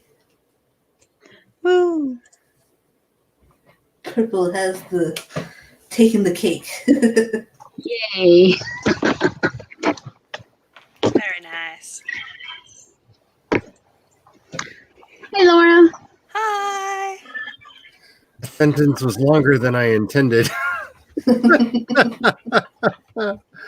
Alrighty. So purple won. Yay. Yay! Hello, Laura. How are you doing today? I'm doing all right. Uh, I just started on my new short story. So Ooh, Nice. Yay! it's from the perspective of the sleepwalker. So it's him in the dream hellscape, and then hearing the voice of the psychiatrist telling him to awaken. And I'm really excited. Yay. Very cool. And then murder. You know, Meta. As you do. Yes. like kitty. I am having way too much fun with the monsters in the story. Like,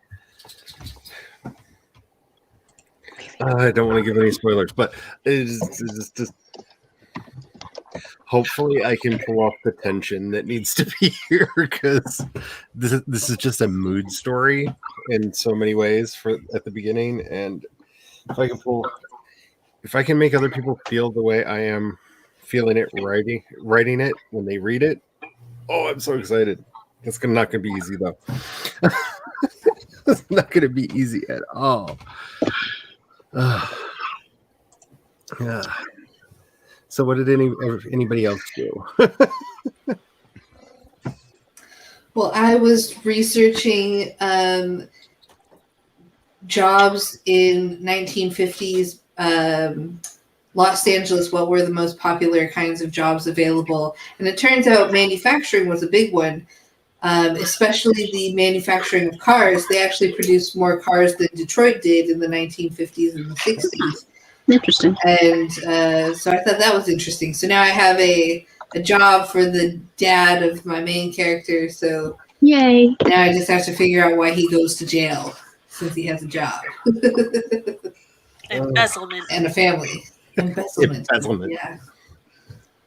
That would send him, because he needs to go away to jail for a long time.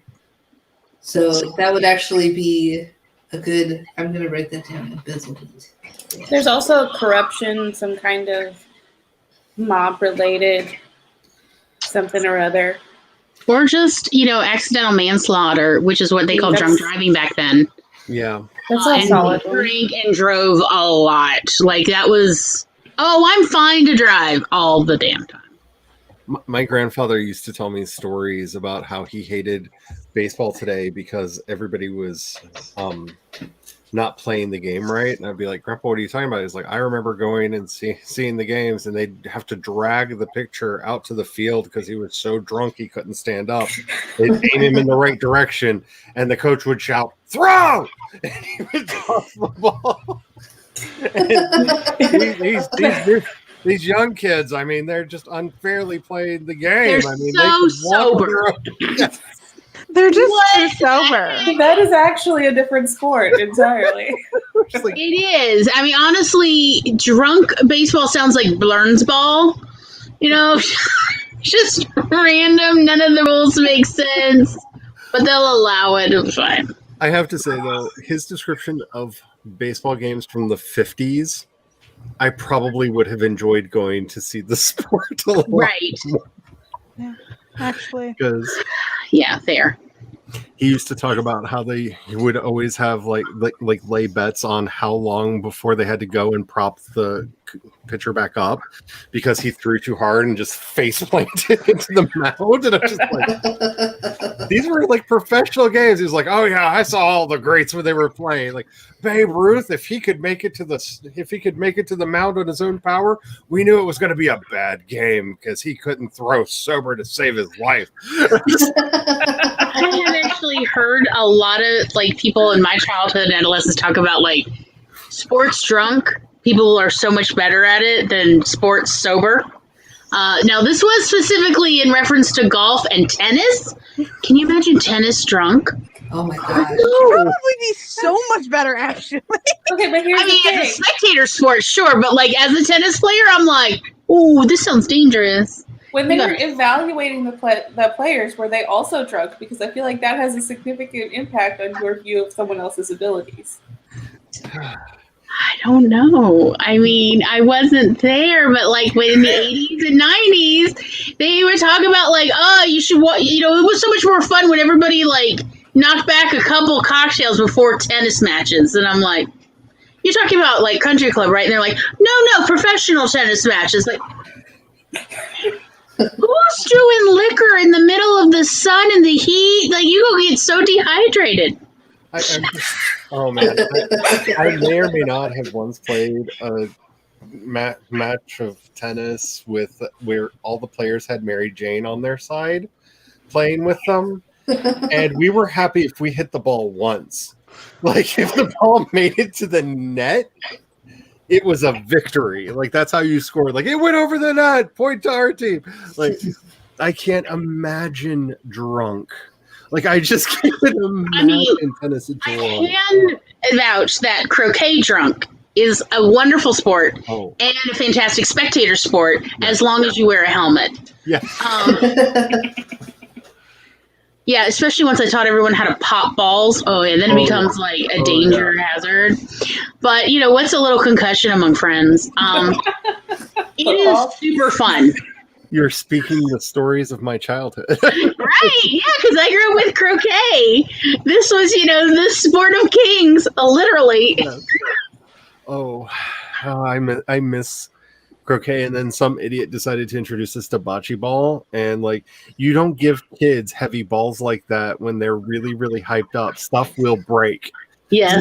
There's a reason old men play this game. It's not because it's a game for older men. It's don't trust children with these balls. Right. So there's a bocce ball court near where I used to live that was just there. And I was like, I don't know what any of this is. Then I never played, and now I feel like I missed out. It isn't. It's basically curling with balls, essentially. Yeah. Like if you know anything about curling, they're essentially the same sport. It's just one is slow and with brooms and is elegant and mesmerizing, and like I can hypnotize myself so easily watching that. Like it's great relaxation.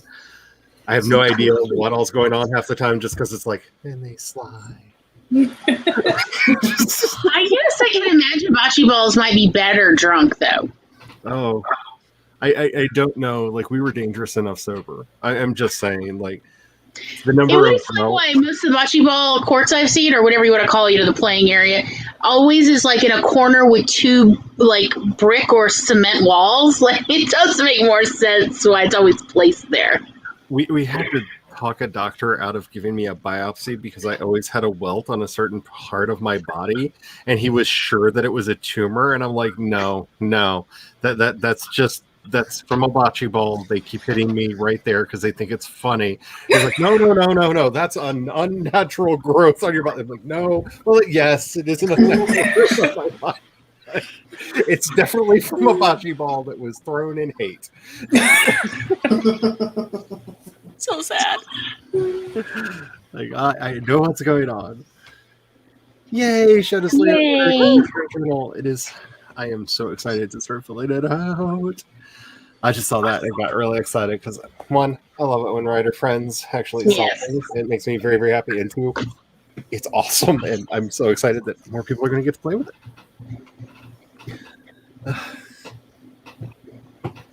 It is so cool. Got distracted, and now I'm cleaning my closet. Oh, don't say them words. No. That's the husband's job. Oh, I was thinking the song. Oh. It like started playing in my head. Oh no, I'm sorry. The hubby put things in our closet that just like he decided one year that to just like I don't know winter stuff and just threw it all in.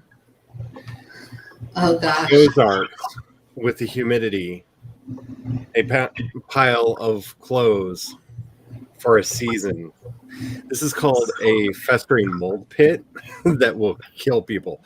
Like you close the door and you make him take a plastic bag out there, he goes straight from the closet into the thing. I think he stopped doing this. I think we've lived here long enough, but I don't trust it. I don't even open the closet anymore.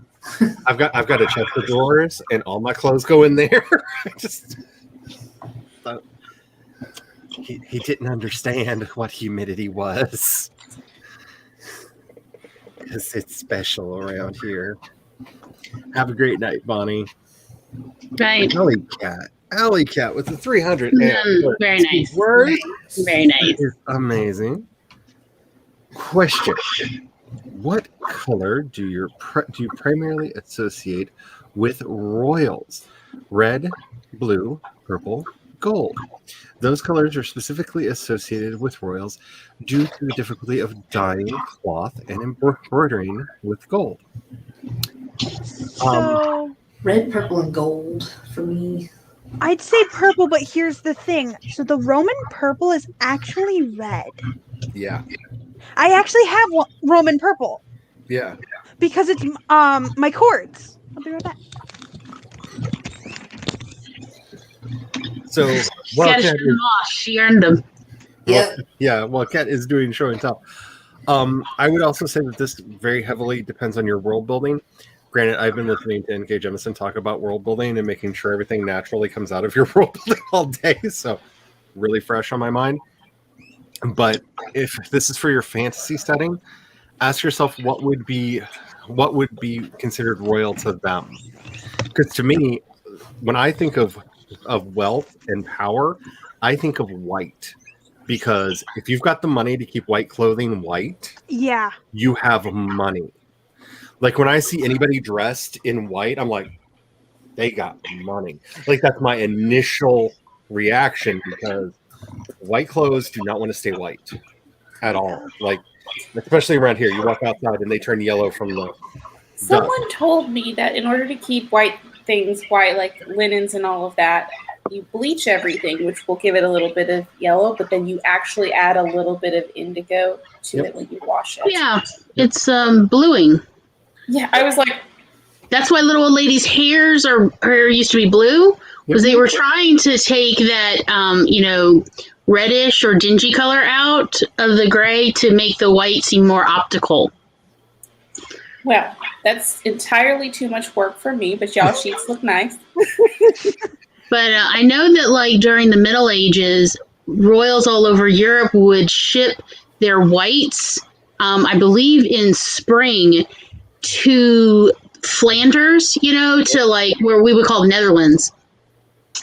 And they would have a special laundering process, which was mostly just putting it on their grass, putting everybody's whites and letting it bleach for hours, days on the grass. There we go. So this is actually what we believe the actual like purple of like the emperors and stuff. If they wore purple, this is the purple it would have been. And they didn't have blue, right? Or they didn't have a word for blue? No, they didn't have orange. I mean, there was no word for orange didn't have till orange. later. It really depends on the culture. There are words in Latin for blue, but that is an ecumenical matter because if you actually read a lot of Latin texts, they call a lot of trees blue. They really did. Depending on time period, green is a word that they really didn't use or have. It really does depend on time period for things. But Yeah. This is versus like the Jimmy John's red. Like it's completely different. They would have had a really hard time figuring out what color my wall is. Hmm. They would be like, Yeah, does that well, exist? color is cultural. Like even today, even right now in our global society, is something blue-green or green-blue is determined by where you grew up. And it's not like, oh, well, this is just slightly negotiable. No, people will have absolute arguments because even their context isn't the same. They don't even visually necessarily recognize differences in color the way other cultures actively do depending on what part of the world you live in. So a color is cultural, and it is not a hard and fast rule even to this day, which is kind of cool because it turns out for our eyes, color is an illusion. It's not really real. Yep. not- Magenta We live doesn't in a exist. hologram. Magenta It's- doesn't exist. It's also important when you're learning a language, if you want to get a good grasp of color, ask a native speaker what color an egg yolk is and what color the sky is. You will be surprised how many will use the word that you would understand as green for the sky and red Mhm. for the yolk. Also, just as I know, this is the first time I'm opening this Mhm. currently because I'm like, what does my cap look like? What does my gown look like? I'm so excited. I'm gonna have to iron the heck out of my. I would say mostly just as far as royalty, go with what you like or what you think is appropriate, and just do that. Just make it in Make your it world. up. That's what it is. Yeah, just even if you're setting it in, our world, but historical fiction, make it up. Do what you want because nothing means nothing anymore. Go for it. The other thing that you could do that would be really fun with the colors would be to make it something random, totally different and unrelated that's specific to their culture based off of how difficult it is to get where they are. Then you can make it whatever you want. And just if you are writing on Earth and you're picking a very specific time that people often have expertise on because it's a classic time period that some of us get obsessed with, please know what color fabrics were available back then, because it really bothers some of us who have problems when we watch the Nevers and see all of the like pattern clothing that really is not class and age appropriate. it causes problems. This is why I like to world build and make my stuff up so I don't have to worry Yes. about all that. Exactly.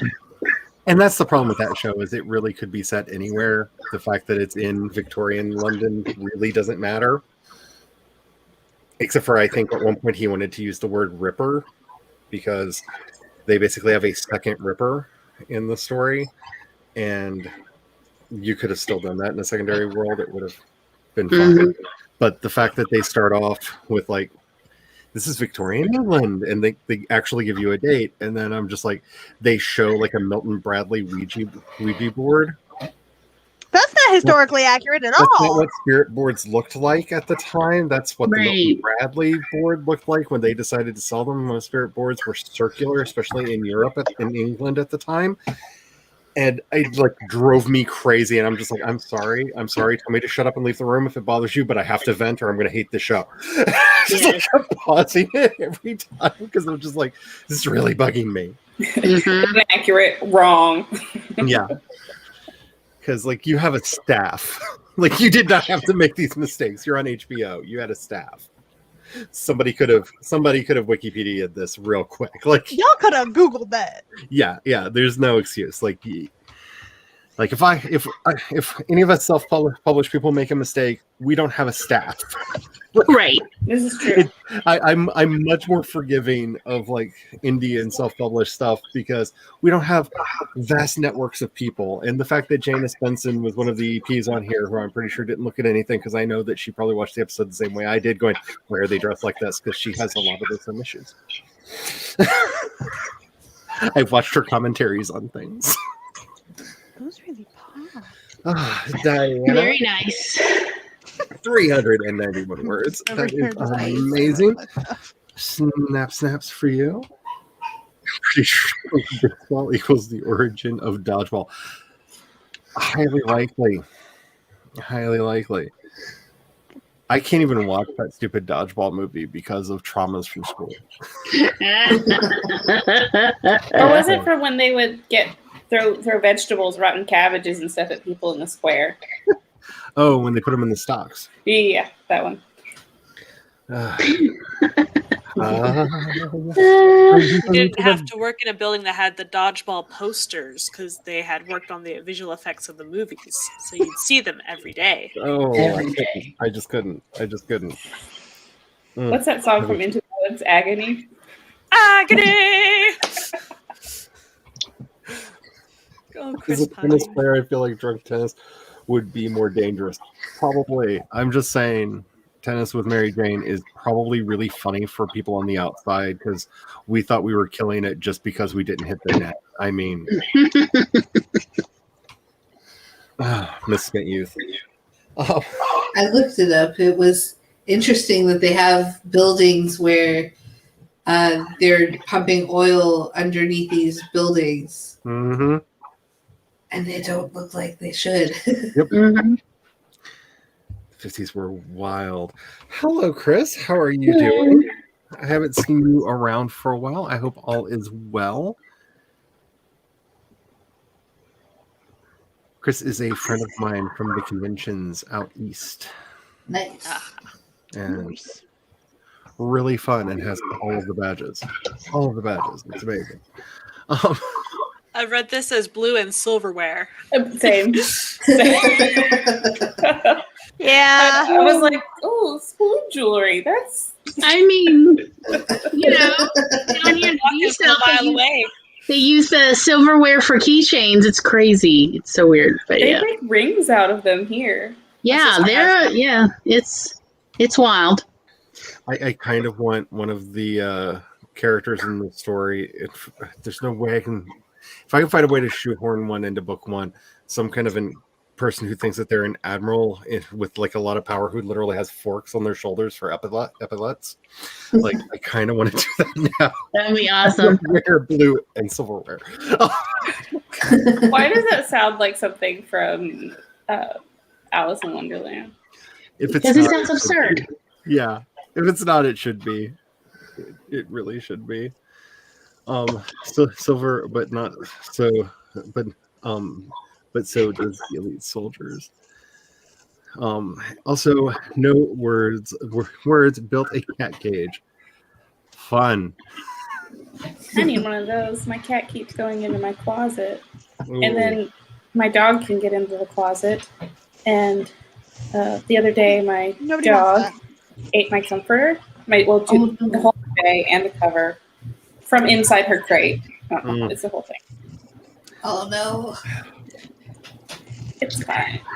We My bought. parents pick up my puppy tomorrow. Yay! Have you guys figured out how you're gonna get the puppy to you? At Not all, or yet. no? We have tentative plans because the border's still closed. Yeah. Maybe you could just let the puppy walk through the border, be undisclosed location in the Dakotas. It's Alberta, Manitoba. Nobody's paying attention to this. I'm in Ontario, so I have to come through Niagara Falls. Drive another province over and then, just at the border, hey, what's your problem? I'm not going to light any American houses on fire. The real thing Canadians used to do. So you'll be like, yeah, it actually is true. Canadians like to say they're polite. They are badass, okay? That politeness is subterfuge. But Us is the story. It apologizes for having a training driver or something.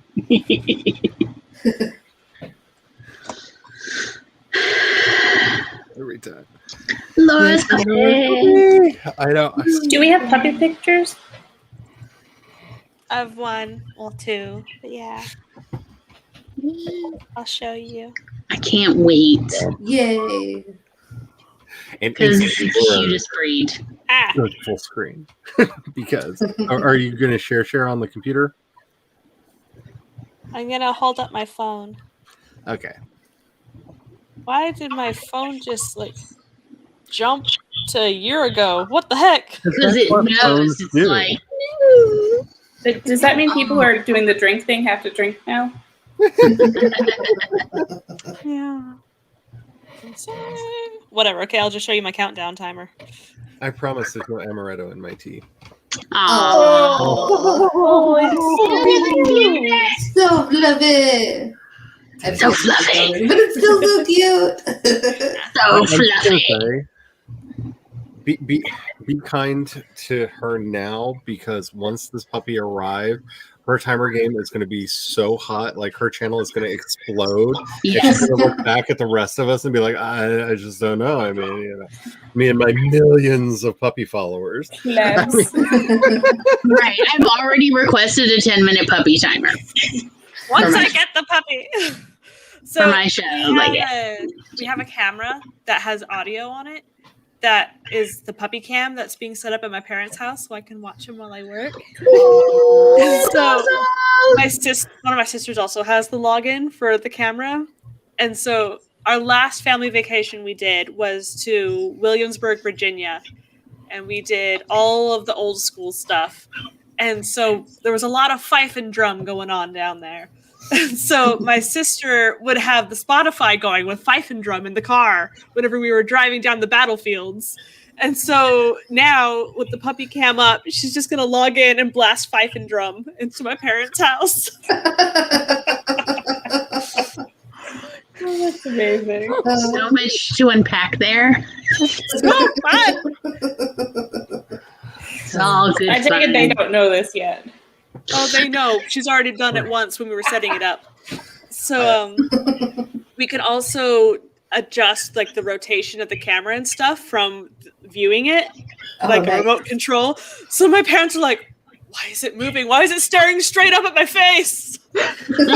Following you around. Jules has asked the question that I think we're all asking, like, will the doggo have their own Instagram? These are important questions, I must admit. Yeah. Hughes will be his brother if he gets his brother. This guy's name is Roy. But yeah. Roy Edward Nettles. Oh, love it. So I don't know, but I'm definitely making puppy timers once I get him. So If my cats didn't scatter to the winds every time I turned my camera on, like I just like, you don't know how many treats you could have, cats. Like, you really don't know how many treats you're missing out on because you're being cute. I turn the camera on and you're like, whoa. I think the only reason that my cat's not in here right now is because the dog is napping right behind me. Mm-hmm. Today, for the very first time, I was actually able to cuddle with both of my children at the same time until the cat saw the dog and was like, Right. Last night, a miracle occurred. So I set up a thing next to me for the dog to sleep on because we no longer have a couch in the living room for reasons, and namely it was old and it snapped in half. So I set up some cushions so she can sit right next on a table, so she can sit right next to me. And it was a little cold in the house, so she cuddled up really, really close to me. And then one of the cats jumped up and cuddled up into her. And then one of the other cats jumped up and cuddled into her. And then, miracle of miracles, the third cat was like, forget this, I need warmth. And jumped up and joined us. And I was like, I'm going to lose all the skin on my arm for this. But, hey, sweetie, look what I got. Out of the mug. And I'm pleased to report that the skin is intact, but I got the hateful looks. Did I you gotta tell do what you you, gotta do. when I clean the girls' cage is when, if their nails need clipped, I clip them just because they're calmer once I've taken them like from their cage, set them in the bathtub with their stuff so I can clean their cage. So they're calmer when I take them out of the bathtub than when I take them out of the cage. And Paris is the only one who draws my blood. Parker has never drawn my blood, but Paris has. Maybe it's a I weird. don't know if you can see that. It's Yeah. mine's healed quite a bit. Oh. Yeah. Ooh, that's a deep one. Well, what had happened was I tried to introduce my cat to a different dog, Mm. and he climbed me like a tree, and I was like, "Yeah, that's my bad." Yeah, from my loving pets, my legs look like road maps. They look like New England road maps. They I really think it does Hey, man. just depend on the cat, though, because my brother's cat never scratches anybody ever. He's just, his name's Loki, and he's just pure delight. He's a little teeny tiny beard. He's adorable. My cat is total. I mean, well, he is a ginger, but he's ginger. I like these names. Yeah, I was just about to say these are perfect ideal. Raider Dog Roy and Horror Dog Hughes. That's perfect. Yeah. And then we need to hook you up with Caitlin and do a web comic and like the Empire. Do it. The Empire will rise. Caitlin I'm not saying that I would actually read that or buy merch, but you know. wants to do a comic that is it's about her brother's cat because he's a jerk, but like where he ends up in the underworld and he ends up a 3-headed cat. Ooh. Originally, it was going to be called My Cat from Hell, but that name is actually trademarked because it's a TV show. Really? I had to do research for it. Yeah, We came up with it's a TV show, yeah. So we came up with another name for it, and so the main characters in it would be alternate versions of her and her siblings, and then I would have a guest appearance in it as one of the friends, and my dad was going to be he wasn't born, he was planted. So you could chop his arm off and it'd be wood. I'm down for this, and I can accept this. And then he's married to Earth Witch. And then there's me who's just there, and I don't remember what I was going to end up being. But it was just casually there in the background.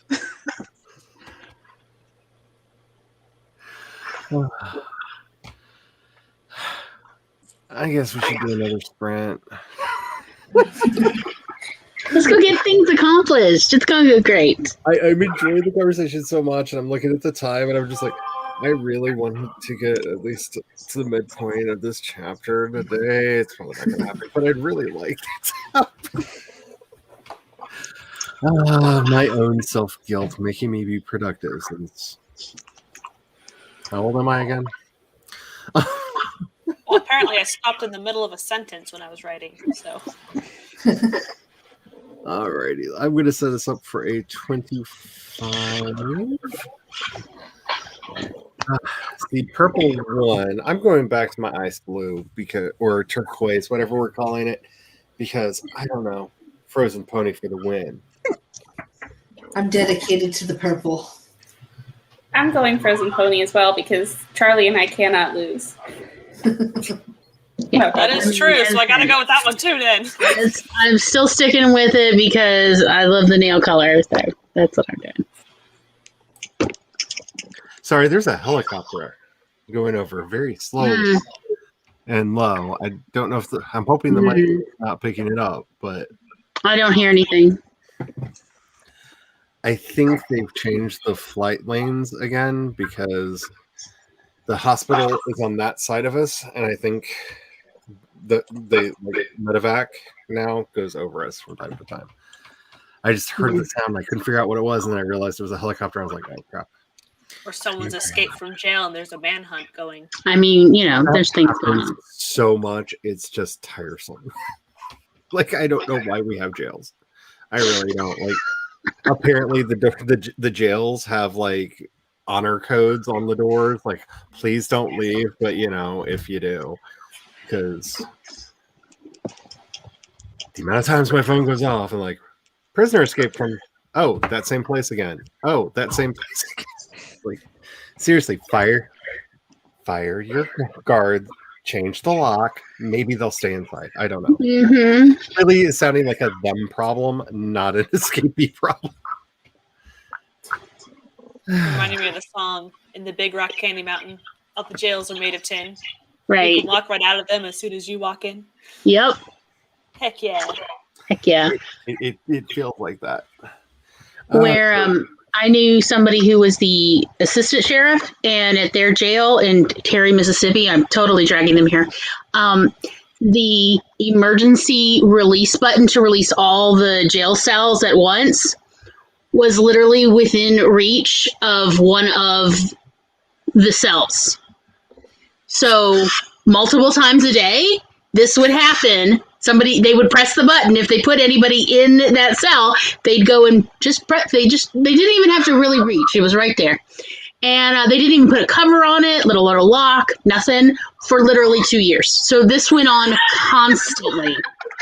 And they couldn't even like get some they caution didn't tape even and be like, just don't use the cell. They didn't even keep a car a guard back there. So the only way they know, because there's no alarm that goes off when you press this button here, the only way to know is prisoners would wander in up in the front desk of the jail and go, "Hey, are we supposed to be out here?"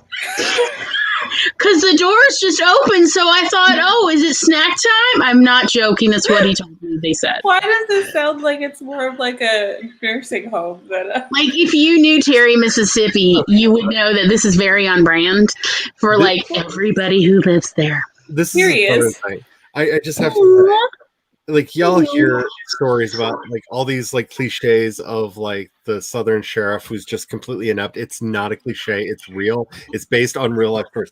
We have a police department that totally swears they're not doing it on purpose, but keep putting a pot plant in the building so that people know what it looks like so they can report what the pot plants look like if they see them growing places, and people keep stealing the pot plant from the sheriff's office. Quick Because they question. can't use pictures, like Why laminated. don't they just do pictures? Do they know that printed imagery is like valid in this Okay. century? You can still smoke a printed picture. But you won't really enjoy it like you would, or 3D. Gary, the sheriff is growing his weed in the front lobby, and every time it's ready to harvest, the plant gets stolen. Personal pet theory. Funny how that works out. Yeah, this keeps happening. Like, darn it, they keep stealing from the sheriff's department. Yeah. Also, like the sheriff's department, isn't like there always somebody supposed to be at the front desk? They've also had a couple of police cars get stolen recently. Oh, look at that. I understand why the mob keeps coming in and taking in restaurants. Yeah, like the sheer ineptness. It's not just a cliche. It's based on real life.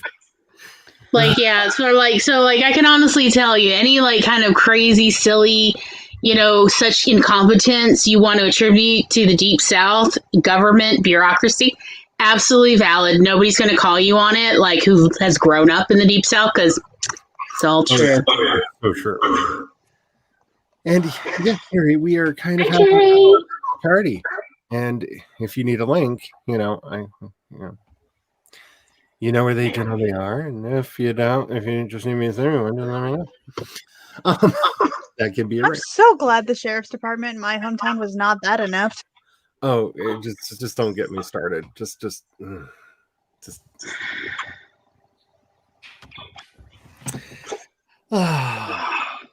Alrighty, let's get started on the sprint. Make sure that you are saving your documents. Make sure that you're being better than me and not hunching over, because that's so like I'm gonna look so cute as a 60-year-old hunchback. I really am if I keep this up. You might have some gargoyle friends. I might just embrace it and just start dressing like riffraff, like just bleach my hair completely white and being like, hello. Because why not at that point?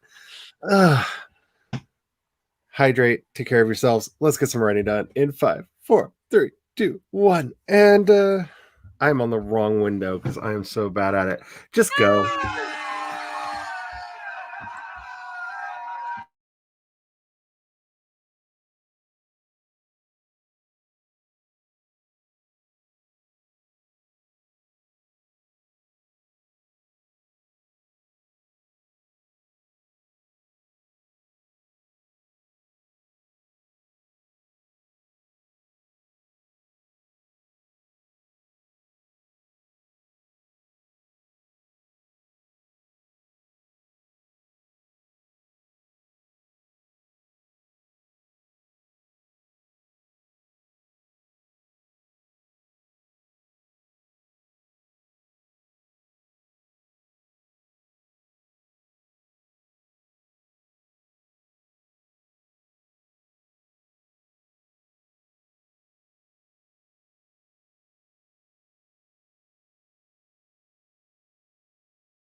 That minty horse is way out in the lead.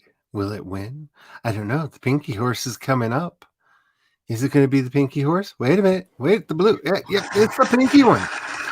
The pinky one. The pinky one wins. The pinky one wins. Oh my goodness. I almost removed myself from the stream. I'm hitting all the right buttons today. We caught a Carrie. We got Carrie. Yes, we did. Hello, Carrie. How are you doing? I'm good. Busy.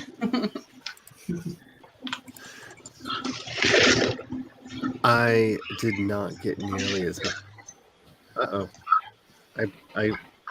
I blinked out for a minute. My screen got all weird. Hi, am I here? You're here. Yeah. Okay. You're fine. That I always get nervous when I see like it. Not only like everyone started spinning with the black squares spinning, but like it got confused as to what configuration they should have been in for a minute, and Mhm. it went wiggy. I was like, oh, I'm gone. All right, so I did not get nearly as much done in that time as I wanted to because I am obsessing over describing the foulness that they're currently sailing by because I have a problem. But I did kind of make myself sick to the stomach, so Effective. hopefully I captured that in the description and didn't just make myself ill for no reason. There's that. How did the rest of y'all do? I fed my puppies, so they're nice and calm and not barking in the background, which is nice. And then I was working on, I was listening to some music from the 1950s to help me come up with some memories for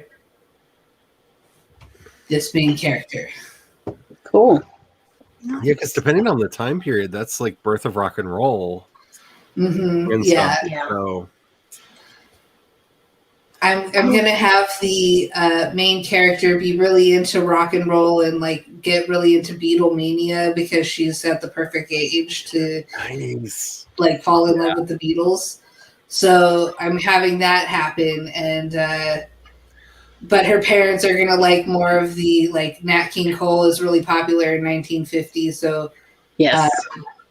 they're gonna have one of Mona Lisa. His song Mona Lisa is gonna be the love song that the dad sings to the mother. So that's what I came up with. Yeah. I'm on Arbiter yet again, but with a purpose. I Yeah. decided to make because I was gonna do like separate worlds for some of my fanfics. I was like, why don't I just put them all in the same world and then just tag them There you go.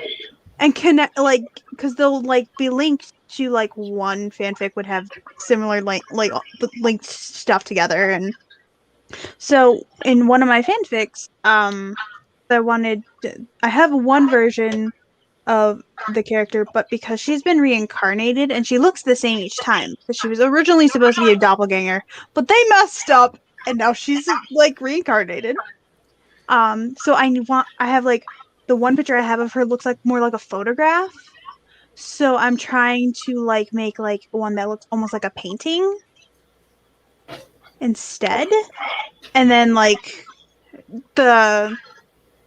so there's the picture, the painting, and this one wouldn't have one because they weren't actually painting.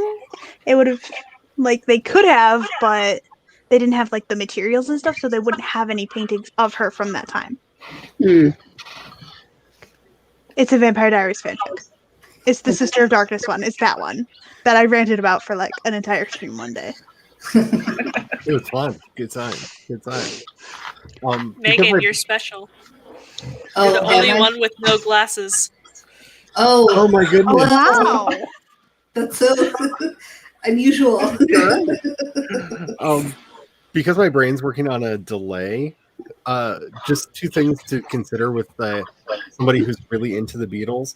There was a conspiracy theory that went around that I've heard from everyone that I know that was age appropriate, that Paul actually died before Abbey Road came out, which is why he's the only one shown barefoot on the cover of the album, because that was in Anglican artwork a way of signifying the dead. And there's like whole, like my aunt showed me her scrapbook where she had pictures of old Paul McCartney and the Paul McCartney pictures that were coming out with lines to various parts of his face. Like they clearly hired an impersonator to pretend that it was Paul McCartney. Like she was like all in on that. So that's fun. And also on Revolver, you can clearly hear John at one point say Paul is dead repeatedly on a couple of the tracks. So that's fun because they heard about the conspiracy theory and played along. Yes. They're the Beatles. And the other fun thing to remember, depending on how much of a fan she is, in the 70s, an album came out by a band called Plateau that they thought it would be better to set up some mystery about the band. So no one was told the name of the band when the first singles were put out. And people were convinced that the Beatles had gotten back together. Oh, wow. Like even when the album actually came out and they were like, no, the band's name's Plateau. They're not even British. They're from like Ohio. Like, you know, it's not the Beatles. People were like, that's what people would say if they didn't want us to know that the Beatles got back together. Like radio stations played along with it. Like this was a whole thing. Like the Beatles were secretly back together and they put out an album. It's coming out. It's right here. They're calling themselves Plateau. Like we won't get it. Ha ha ha. Because apparently in like one of the famous press conferences, I think it was George Harrison, when asked a question, just responded Plateau Barada Nikto, because he didn't want to answer the question. And you know, that's from That the day sounds the like world. something they do. Yeah, that's a quote from The Day the Earth Stood Still. That's the message they're given to tell the robot to stop killing everybody. And he just like responded Plateau Barada Nikto. And they're like, see, George knows about this, and so he definitely would have done it. This is just like definitely the kind of thing that they would do. Did you notice there's no pictures of the band on the album? If it's really not them, wouldn't they have like it was a whole thing? It was a whole thing. So if you want to play I'll around, have to look into that. I might have to. It's actually a semi-decent album if you're into this like psychedelic music, but oh yeah, it was a thing. Rolling Stone actually wrote articles like being the Reddit of its time, questioning whether or not they were the Beatles. Hello, fur baby. Perfectly timed. I do the big full screen, and he's like, "Oh, I'm on camera. Let me look up." Right. Oh, that face. So cute. Happy kitty. Oh. Happy kitty. Yes. I'm gonna be careful saying that too much. My dog's gonna come over and be jealous. Like, what do you mean, happy kitty? Fine, I'm just gonna be Moby Dog then. Oh. So I actually had to get up and wash my face because I'm allergic to cats and dogs, but I'm like, But that's Also not allergic. stopping you from living your best life. right, exactly. Well, I'm allergic to just outside in general as well. So I'm like, I'm going to have to take allergy medicine anyway. So, you know, what's a girl to do? My cat Jinx hates everyone, and generally when we have company over, we'll just hide the entire time they're here. Except for one of our friends who would used to stay over until the cat like just had enough of him, and he woke up like with the cat sleeping on his face, and he's like really allergic to cats. He's like, "Your cat tried to murder me. I'm not staying here anymore." That's such a cat thing to do. Like, it did what now? It's like, I woke up and your cat was on my face. It was just sleeping curled up on my face. I was like, well, you have that beard. It just went, ooh, kitty pill. It's another kitty. It rolled up They're on- like, cuddles. When Have you ever played Exploding Kittens? There's Beard Yes. Cat. Beard cat, yes. Beard Cat. He's When like my, sitting in my Friend lap. went to go have her final kid. I spent a week at their house to help with the older three. And they have 2 cats. They have Jinx and Voodoo. Jinx does not like if you accidentally call her Voodoo. She bit me. Oh no. This is Dobby Carlton III. The third. There are no other two. I don't. It's about lineage. It's yeah. a posh cat. He is. And yeah, so he's sitting in my lap, but laying across the front of the desk with his head like on the keyboard. Of course. Point of order: all but a select few cats are posh cats. There are some scruffy cats. I am not going to deny the existence of scruffy cats. I am not a scruffy cat truther. I have seen them; they do exist. But, it's the internet. You know we're out there. There's a message board on 4chan, 8kun, or Reddit about how scruffy cats don't really exist, and it's a plot of the deep state. You know this world, Victoria. You know this world. I mean, yes, but don't feed them this. It's not also, I got a scruffy cat stalking my house, and I know he's there every time because I could smell him through the closed windows. He's so nasty. Yeah. And every time I see him, he doesn't get in that many fights, but he looks like, I'm ready for a fight. Do you have food? And I'm like, I think I know you, and you're reincarnated into a cat, so I guess I'll keep feeding you. That cat definitely smokes. Yes. That cat smokes. Also, he's hangs out under bridges a lot. He knows a lot of people under bridges. It's a thing. He hangs out under bridges because he likes it. Yeah, he likes the sound. He likes the people. It's a culture. Just... Anyway, I worked on the promotion materials for Monday's episode of Getting Excited About Movies. We're doing Iron Man. Hey! Yeah!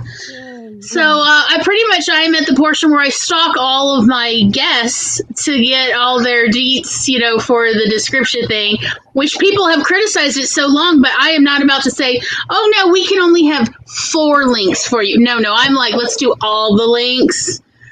Because that's how I roll. A lot of people don't realize I can find all their links because I have Google Food. You found sites that I was on that I didn't even know I was on. That still had you up. Cat Leo did one up you on one thing. She found my French stalkers TikTok. So yeah, I do have an avoidance of stalkers because I collect them myself. So it is true I don't look too closely. Is this you? No. Yeah, no, I also know when I see Charlie and was like, moving on, not my business, I don't care. Not my monkeys, not my circus.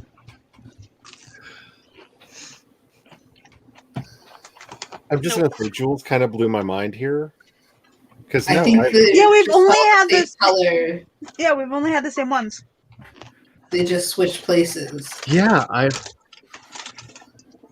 The colors never change. See, we have to do at least one more sprint now, and I'm just going to tell it race again, but take out the winner, and see what it replaces them with, just to see if we can get it to add.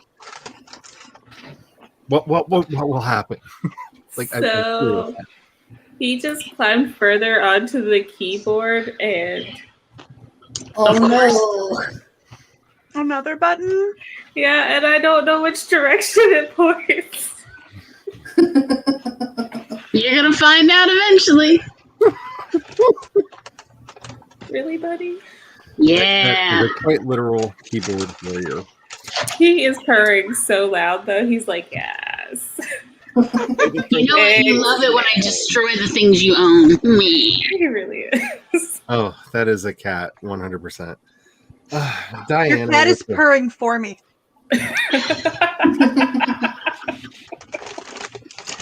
Diana with the Cat be cat. 359 words. Oh, the snaps. Very nice. Excellent. Very nice. Very nice. Jules managed to write 3 paragraphs. It's progress. Yes, It is progress. Yes, it is. Yeah. Yes, just yeah. I spent way too much time trying to remember when we went to those bat caves, that smell that came out of the bat cave. Like how do I describe that smell? I got words. That's what matters.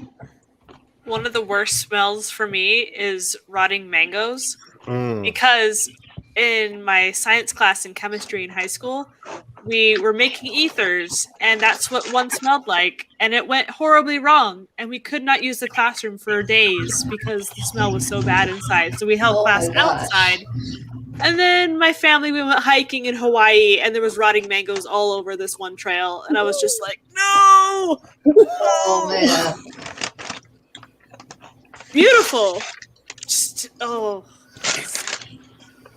me, high I school think flashbacks. the gross smell is either it's broccoli or I have a horror story, but I won't. I don't know. Durian is a pretty serious smell. I love durian, but especially Filipino durian. Oh, apparently it's ruined a lot of police dogs. I'm not joking. It's really has literally ruined. They retired themselves. They were like, no. To ever smell on command again, Oh, because drug dealers use durian hidden, among things to totally burn out drug smelling dogs for that reason. Yeah, and Filipino durian is the strongest smelling, and I say that as I love durian. I love Filipino durian. It is. But it will destroy anyone with good sense of smell if you're not prepared for what's happening. I've seen a lot of cat videos of cats smelling durian, and they're like, "Why have you destroyed my life?" and won't come out of the corner. I've heard about cats moving to other homes because someone brought durian home. I have a super gross story about that coincides with this tomato stench. So we can totally pass on. Oh no! I'm. It's more. I got trapped trying to imagine what I know what sun-dried tomatoes smell like, and just the trying to imagine Oh, just a lot of it. a whole. I'm fine. I'm fine. Yeah, California as an agricultural industrial complex is foreboding to drive around the California highways, where they're laying fertilizer in the winter, and it just you cannot escape it for 50 miles. It's just yeah. There's I lived in Idaho for a year and a half, and so there's lots of dairy farms over there. Oh yeah. There's a ravine, and so we lived on one side of the ravine, and the cows were on the other side of the ravine, and still, you come out onto the balcony, and the entire ceiling of the balcony is just solid flies. So bad. Oh. And So the wind would turn, and it's just dairy farm, freshly fertilized fields. A dairy farm does not smell as bad as a chicken. Yeah. So there's a chicken factory near where I used to live, and that was during the summer you can't even go outside. It's vile. But I think the worst smell of all time is one time with some friends of ours, they decided to try fertilizing a cornfield with fish. So we got literally 55-gallon buckets of chum. And every vulture in the county was just circling this field. The flies. Oh my god! The larvae, everything. The wind blew, and it was just like. Yeah. Oh man. Did it work? Oh, the corn was delicious. Oh yeah. I mean, that's how we grow watermelon down here. The best watermelon is ones where you've coated the entire field in chicken blood. Yeah. You get by the gallons and gallons, 55-gallon drums of chicken blood, and the stench. You have to warn neighbors a mile in every direction. It's so bad. And promise them watermelon. But the watermelon tastes amazing. 90 days later. Sounds like some voodoo. Yeah, and it's like a big secret too. So like those watermelon fields they tend to put out in the woods so nobody knows how they get it so good, but that is the secret to Smith County watermelons. I know of there's a farmer up near my hometown, I think, that they will put pig's blood in the sprinklers because it puts nitrogen back in the soil. Mm-hmm. When I was a child, I knew that life was not going to be a fun experience for the most part because we lived in a trailer park that was like equidistant between a pig farm, a dairy farm, a chicken factory, and a paper mill. Oh wow! Wow, I know what every one of those smells like. Oh, but the combination. You can't escape it. The combination, like. We would go visit family like in a different state, and you could still smell it. It was in your clothes. On your clothes, yeah, You and in your wash it out of your hair. Oh, Like yes. it was, you just permeated all of you. that sounds deeply unpleasant. Yeah. My dad always used to talk about his grandparents had chickens, and yeah, they would slaughter them, and that is why he does not like. He will eat chicken as long as it's drowned in hot sauce, but he doesn't like it Chickens because are he the knows devil. how it's made. Chickens are just evil. Like I've been chased by many a chicken. They when I was peck a each small other, child. man. They're so bullying. Yeah. And when you're a small child, they just look at you and go, "I can dominate that." Oh yeah. And they're These are right. freaking dinosaurs. They're not nice little animals. They will also eat anything. Yes. Yeah. Yes. They'll eat fried chicken. So They don't care. we had chickens in our backyard for eggs, and my mom would find broken eggs around the edge of the yard, and she'd ask my little brother, who was like 5, "So why are there broken eggs over here?" He's like, "The chickens threw them at me." That's exactly how that Can't be happened. mad at him. You know, I wouldn't put it past a chicken. Like, I just wouldn't. They So, would like, eat it's their own punching- eggs. Yeah. They would eat them. I was like, "What the heck?" Yeah. Chickens aren't as evil as pigs. I mean, pigs are evil demon monsters that we eat before they eat us. Like, I have no qualms. Like, I could, even if I ever became like a vegan, I would still eat pigs because they gotta die. Like, we gotta get rid of them. Like, we're either gonna genocide the pigs or I'm gonna eat pork. I'm sorry. Somebody's gonna eat somebody in this relationship, and it's not. I'm not gonna be on the menu. I'm Right. sorry. My ancestors worked too hard to get me to the top of the food chain to like give up the space now. I'm always reminded when I hear like talking about pigs and like people involved, and I'm just like, it always reminds me of the episode of Criminal Minds where with the that's guy Hannibal. would take the people from like they were like lower homeless Oh yeah. or like even Across the border. across the border into Canada, and then he'd experiment on them, and then because it didn't work, he'd feed them to the pigs, and the only thing left of them was all their shoes. Yeah, I remember that one too. The They were lucky They- they found shoes. I've lost several shoes to pigs. Like, the interesting thing about that is that like pig organs are some of the most similar to some human organs. So we're all family around here. Don't eat people. What? Oh. they're monsters. I was just saying, they're monsters. A friend of mine once got a potbelly pig as a pet. I'm like, why would you let a monster like that? I don't care how cute it is. You don't let monsters like that in your house. Like, I love tigers. I think tigers are beautiful. I'm not living with a tiger. I'm not. Right. I'm not gonna live with it. Are you crazy? Well, I don't know. I know I'm on the menu. I'm not. No. They're not even intimidated by us, you know? Nah. I think I've told this story before, but my stepmom grew up and she had a pig. Like, it was an actual pig. Like, they were planning on eating it pig. That acted like a dog. It tried to go in the house with them and everything. It had to wear a collar. It would chase cars. Look, y'all. I'm not I saying legit pigs- thought it was a dog. I'm not saying pigs aren't smart. Pigs are smart, and that's what makes them even more dangerous. They will trick you into getting in with them. Like they will like lay down and pretend to be hurt and wait till you get far enough in that the mud's going to catch your feet. Well, mud is going to catch your feet when you try to run out, and then they will come for you. Pigs are evil. They are plotting our destruction right now as I speak. My grandpa had a pet pig as well, and the landlord didn't like it. So whenever he would come over, the pig would run and hide under the house.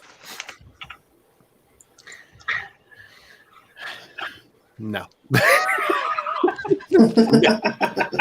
Like I have very few lines in my life, but like I grew up around way too many pig farms because that's one of the things that we have in abundance around here. Like the hubby thought that I was being insulting about a friend of my parents because I always called him a dirty pig farmer until he met him and realized he's a dirty pig farmer. It was just a description of who he is because he's always dirty with what you hope is dirt on him in the overalls. You know it's not. Yeah, I know. But and he's a pig farmer. Like it's just a description. He's adult pig pen from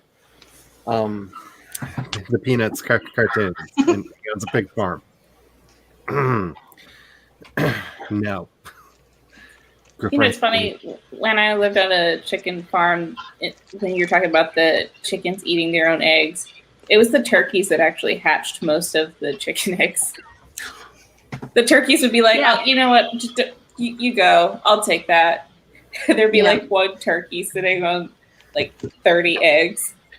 My father grew up on an egg farm in Mobile, Alabama. And he had, like, he hated the chickens. He was also allergic to chickens, so that was fun going up. But he had terrible things to say about turkeys.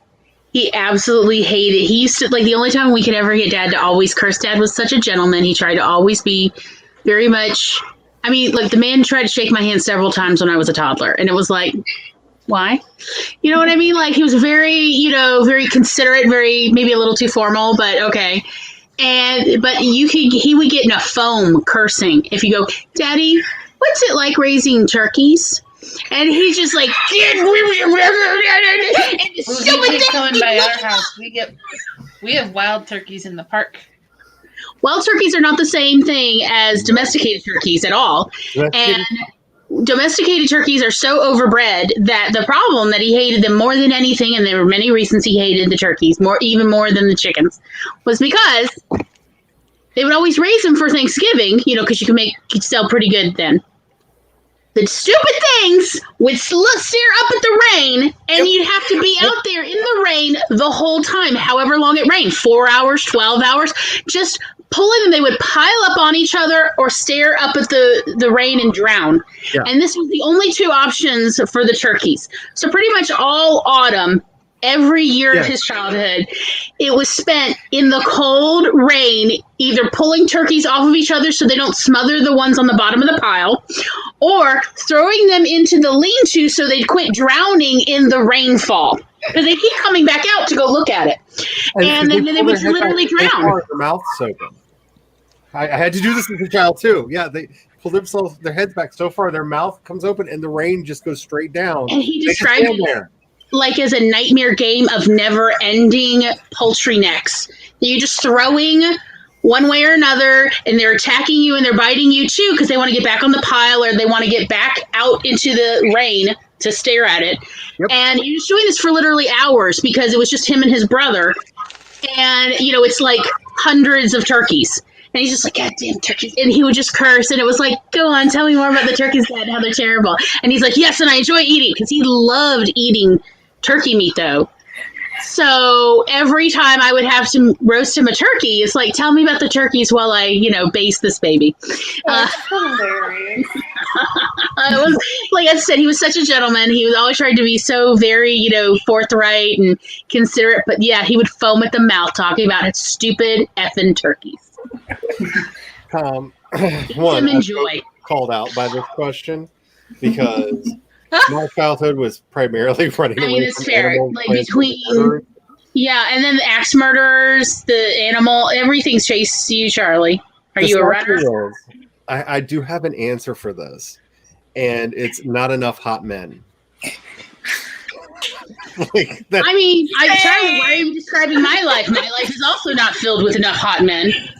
like what has really not been chased by enough hot Where's men. the Like, sign-up sheet for this? yeah, like My mother had never heard the song "It's Raining Men" until today. My sister and I sang it to her. What? I literally That have means she doesn't see multiple Magic Mike, versions which is a the song. sitting. because they are overbred. Jules, Yeah. wild turkeys do not do that. It's just the Yeah, wild domestic turkeys don't do that. turkeys are so dumb. Their breasts are enormous. They literally cannot function on their own anymore. They're so overbred. It's absolutely monstrous what's happened to them. But they are so dumb. Imagine any, himbo, any stupid joke about a person, and they all apply to turkeys. oh yeah. Wild turkeys are actually quite thin. Yeah, wild turkeys are very intelligent. They're also quite beautiful. They're amazing creatures. Never They're- want to hit one with your car. It will total your car. I mean, they're quite heavy. They're Like it will do more They damage take than like flight, a full they size weigh so much. deer. It will, and then it'll get back up. yeah, they bounce and then they move on with their life because something about their bones is actually different from most other birds. They're kind of an interesting bird species, the American wild turkey. We have several groups of wild turkeys in our area that just have their little congregation places by roadways. And they're just so beautiful to see. But these turkeys are smart enough to not get in the road. Did not kill themselves in the rain. Right. Yeah. The ones near our yard chicken farm used to hop the fence into, this is like a 12-foot fence. They would come over the top and they would just chill and they'd be like, oh, I see that you give out free food here, so I'm Right. gonna chill. I mean, it makes sense. I think the turkey is absolutely right for assessing it and going, I would like to be there. I'd like food too. Thanks. I'm still waiting for the know rain. people Our yard collect drops off in feathers. the park. And the one day, a week or two ago, when it was like in the 80s, and I had my window open here, and my one office window faces the backyard, and I could hear them in the distance. Yes. I mean, I love wild Sometimes turkeys. you can hear coyotes too. We get coyotes in the park too. So now Which drives Is the it neighbor's really a dog park as much as it's bonkers. more like is the park more of a reserve? Like, Sorry, I'm sorry. Can't say it. It made me laugh a lot. there's so down the road from my dad's house is he knows the people, and they have these chickens that just kind of roam around their yard, and the problem is they like to get in the road, and the owner straight up said, just hit them with your truck. Yeah. They'll learn to quit going in the road. They'll learn. Tell us What what house where you live in? Stop for them. They should put a sign out. Do not stop for birds. But the thing is, I think they also might have turkeys. Like once in a while, they have turkeys, and I'm just like, this is entertaining. And they're like, hey, can you just angle your plow just right? And then when you hit them and they're dead, they'll end up in the ditch perfectly, and then we can just go pick them up. Yeah, that's it. I mean, it's one way to take care of a naturally occurring issue. Did you guys know you can cook a chicken by slapping it enough? I saw that. I just with people. Someone actually tried it. It was like a home episode of I'm switching Mythbusters. teams. I'm Yes. 2 officially switching episodes. They teams. finally perfected it, and they did it. What's the flavor like? Is it tough? Does it need more liquid? Oh, it is completely pulverized. like It's not like slapper. the height of edible. It's more like, well, you can do it, and why would you do it again? Okay, so there's a YouTube channel that the hubby subscribes to. I think it's called Suvi Everything. If you've not watched this channel or his other channel, which is I think Gaba Foods, I think is his other channel, he is entertaining. I don't know if anything that he does is ever edible because it seems like every time we watch him, it's like, here, I'm going to show you how to make perfectly good food completely inedible. So, I mean, it's a goal, right? Hubby showed me. Somebody asked, one of his audience asked it, so he did. What would happen if you sous vide a steak for a month? Oh my And God! the look on his face when he cut that plastic bag open was so worth sitting down and watching this video because surprise, it fermented. This is more of like PSA/safety message, but don't eat pasta after it sits out on the counter for 5 days. Oh yeah, because it can kill you. Yeah, there was an article in the paper the other day that a Fried student rice ate- syndrome. Yeah. Yeah, it's deadly. It's any starch. It's not really just rice or pasta. It's any starch. It can be lethal. Yeah. But why would you sous vide something and not put it at pasteurization temperatures? Why would you sous vide it lower than pasteurization? What was it? Because he had it going, I think, at 160. And the look on their face, like the cameraman visibly jumps backwards when he opens it. Like apparently the stench bomb that went off in the studio. I mean, like, why would you? Like the cameraman visibly jumps back. I mean, if the smell of decomp is notable, move on, get away, don't die from food. It's a YouTube channel for free. Yeah, they did. So They did need it. They did need it. But I have still, a question about there's it's like jerky, but it's raw. It's like that you bury it. I guess it's how they make it in South Africa. Trevor Noah talks about it, but it's raw. But it's like I have heard. It's got a funny name. Yeah. Because I know biltong is hung in the sun. Biltong's so good. Is it good? Biltong is hung in the sun to dry. But you like bury it at some point in time. I don't know. I know like with the. I don't know. I don't know about that. The only times because everyone around here is either a survivalist or a person who rolls their eyes at survivalists. I'm the latter. The description that I've always gotten on how to make it is that it's sun dried, and that it has to be a bright day with the right temperature, and the sun actually hardens the outside so the flies can't actually penetrate and lay eggs, and then it will dry itself, but it has to be at like just the right temperature. Apparently, the temperature matters more than the humidity, I've been told. But while I love that troll that comes down from the forest every now and then with gifts of moonshine and mushrooms and meat, I very rarely eat, drink, or get near any of the stuff that he brings because I like living. I had a friend from South Africa whose mother sent her some biltong, and so she shared it. It was very good. Did you break it? Broke her hairbrush. That's It literally came out. I know it is. I have another brush I can use later. I have a question. Go on. In my Anthropophagus novel, he hunts a doe and brings it in to sell it for venison. Do you know how much the going price is to sell a full deer to a butcher? It really. It does depend on the area. Yeah, it really And depends. the size of the deer. Yeah. It also depends on whether or not the butcher is FDA certified to deal with wild meats, because they often, because they know they can get a higher price, will actually pay better. Mm-hmm. Because it's then restaurant quality meat, so they can sell it at a much higher price than others who are technically just selling it under the counter. There's another PSA on this. There's an actual wasting disease that is going through the deer population right now, so it's pretty essential that it be tested before Yeah. people A actually lot of times invest. you have to get it tested with the DNR or go to a specific location with it to get it tested. So I have him going to a butcher, and the butcher gives him over $1,000 because it's 142 pounds of meat. No, the butcher's going to keep the majority of the profits. Okay. Like, the car door, they'd be lucky to get $300 down here, and that's for a 300-pound deer.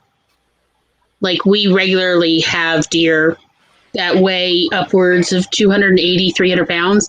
And a hunter would be lucky to get $300 for that from a butcher. Yeah, that's a small deer. That's a very small deer. What, a 300-pound deer? No, the one. Oh, 182. That's a pretty well, small it deer. depends. Like Vermont, you're lucky to get a 60-pound deer. This is a California mule deer. That would be probably about standard size, I guess. So we're discussing about how much a hunter would get from a deer. You'd be able to make more money if the hunter made a deal with a restaurant to do under the table, and then the restaurant takes it to the butcher. You talk to a lot of hunters, but you know that. And some restaurants, some like nice, like in New Orleans, there are restaurants. There is like a black market for restaurants who are looking for deer hunters who will essentially kind of work back table sort of situations so they can get venison. And there have been several busts on this in the last 20 years in Louisiana. It has not stopped anybody. There But- are also some like really fancy restaurants that like morel mushrooms Hmm. up here, and they will like there's a really like prominent chef here in Michigan that like if you show up to the back door of his restaurant with a bag full of morel mushrooms, he will drop a bunch of money down. What kind of mushroom? Morels, Morel, I think. Just because there's depending on the season, Yeah. and sometimes there's a really good season, sometimes there's a really bad season, and Okay, I just to explain why I'm like laughing. Normally, the hubby gets home, just like, oh, you're still streaming, runs to the room, goes off and does this thing. We're talking about food, and he's just standing there in rapt attention. Right. I don't know how long we've been talking about like You don't just have to meat. leave. Black market of food in America is actually really fascinating Yes. because there's not normally much of a need for black market food in America. So when it is black market, it's like these very specific situations, very specific audiences, and it is fantastic. It's like fascinating from an anthropology point of view. Is there a show about this? Because I would watch this show. I wish there was, but it's just more like, hi, I'm a writer and I read a lot, and I used to hang out at truck stops a lot. Like You'd be moonshiners, amazed what people except- talk about. Yeah. No, don't get me started Also- on sex up stories. Yeah. Also, Right. yeah, you can find plenty of people making, garage liquor, a variety of kinds, including absinthe with imported wormwood from Eastern Europe. So, like, the real hallucinogenic stuff. That's on my bucket list. Is not to make it, just to try it. I don't want a You bathtub can still. get- Well- that. You can get real absinthe imported into the United States now. It is illegal to own and sell as long as it's not over 40% thujan, which is the So, actual. like in New Orleans, one of the things that's sort of known, like this is pre-Katrina because Hurricane Katrina changed a lot of things. But pre-Katrina, it was like there was essentially a whole little ring of when a posh restaurant was having financial problems because whoever owned it was probably doing drugs. What they would do, now I'm sorry, but drugs really do kill a lot of businesses, particularly restaurants. I mean, nothing Oh, against especially anybody restaurants. in the restaurant industry, but that is like the main reason I know of for why restaurants go under in all of the Deep South is drug use. Somebody who has access to the money is doing drugs, and it eats up all the profits since there's not that much profit in restaurants. Or they lose all their kitchen staff. Well. So I just looked up, and morel mushrooms don't grow in California, and my thing is taking place in the Sierra Nevada. So I'm wondering if in his root cellar he could grow them. Well, so what I'm saying is, so when restaurants are financially struggling for whatever the reason, they will essentially do a black market night where they're closed to the public. And for special people who are willing to spend a lot of money, they will prepare all sorts of, shall we say, forbidden dishes. Whether it is animals you're not supposed to eat, that's right. I mean, I'm sorry to say it, but not all domestically owned tigers get buried. Some of them, yeah. And I will say because I have inadvertently been fed cat when I lived in the Philippines, it is actually a very nice dark meat, like dark chicken. It's sweeter, it's slightly sweeter, and it's smoother. It's more pleasant to chew. My cats.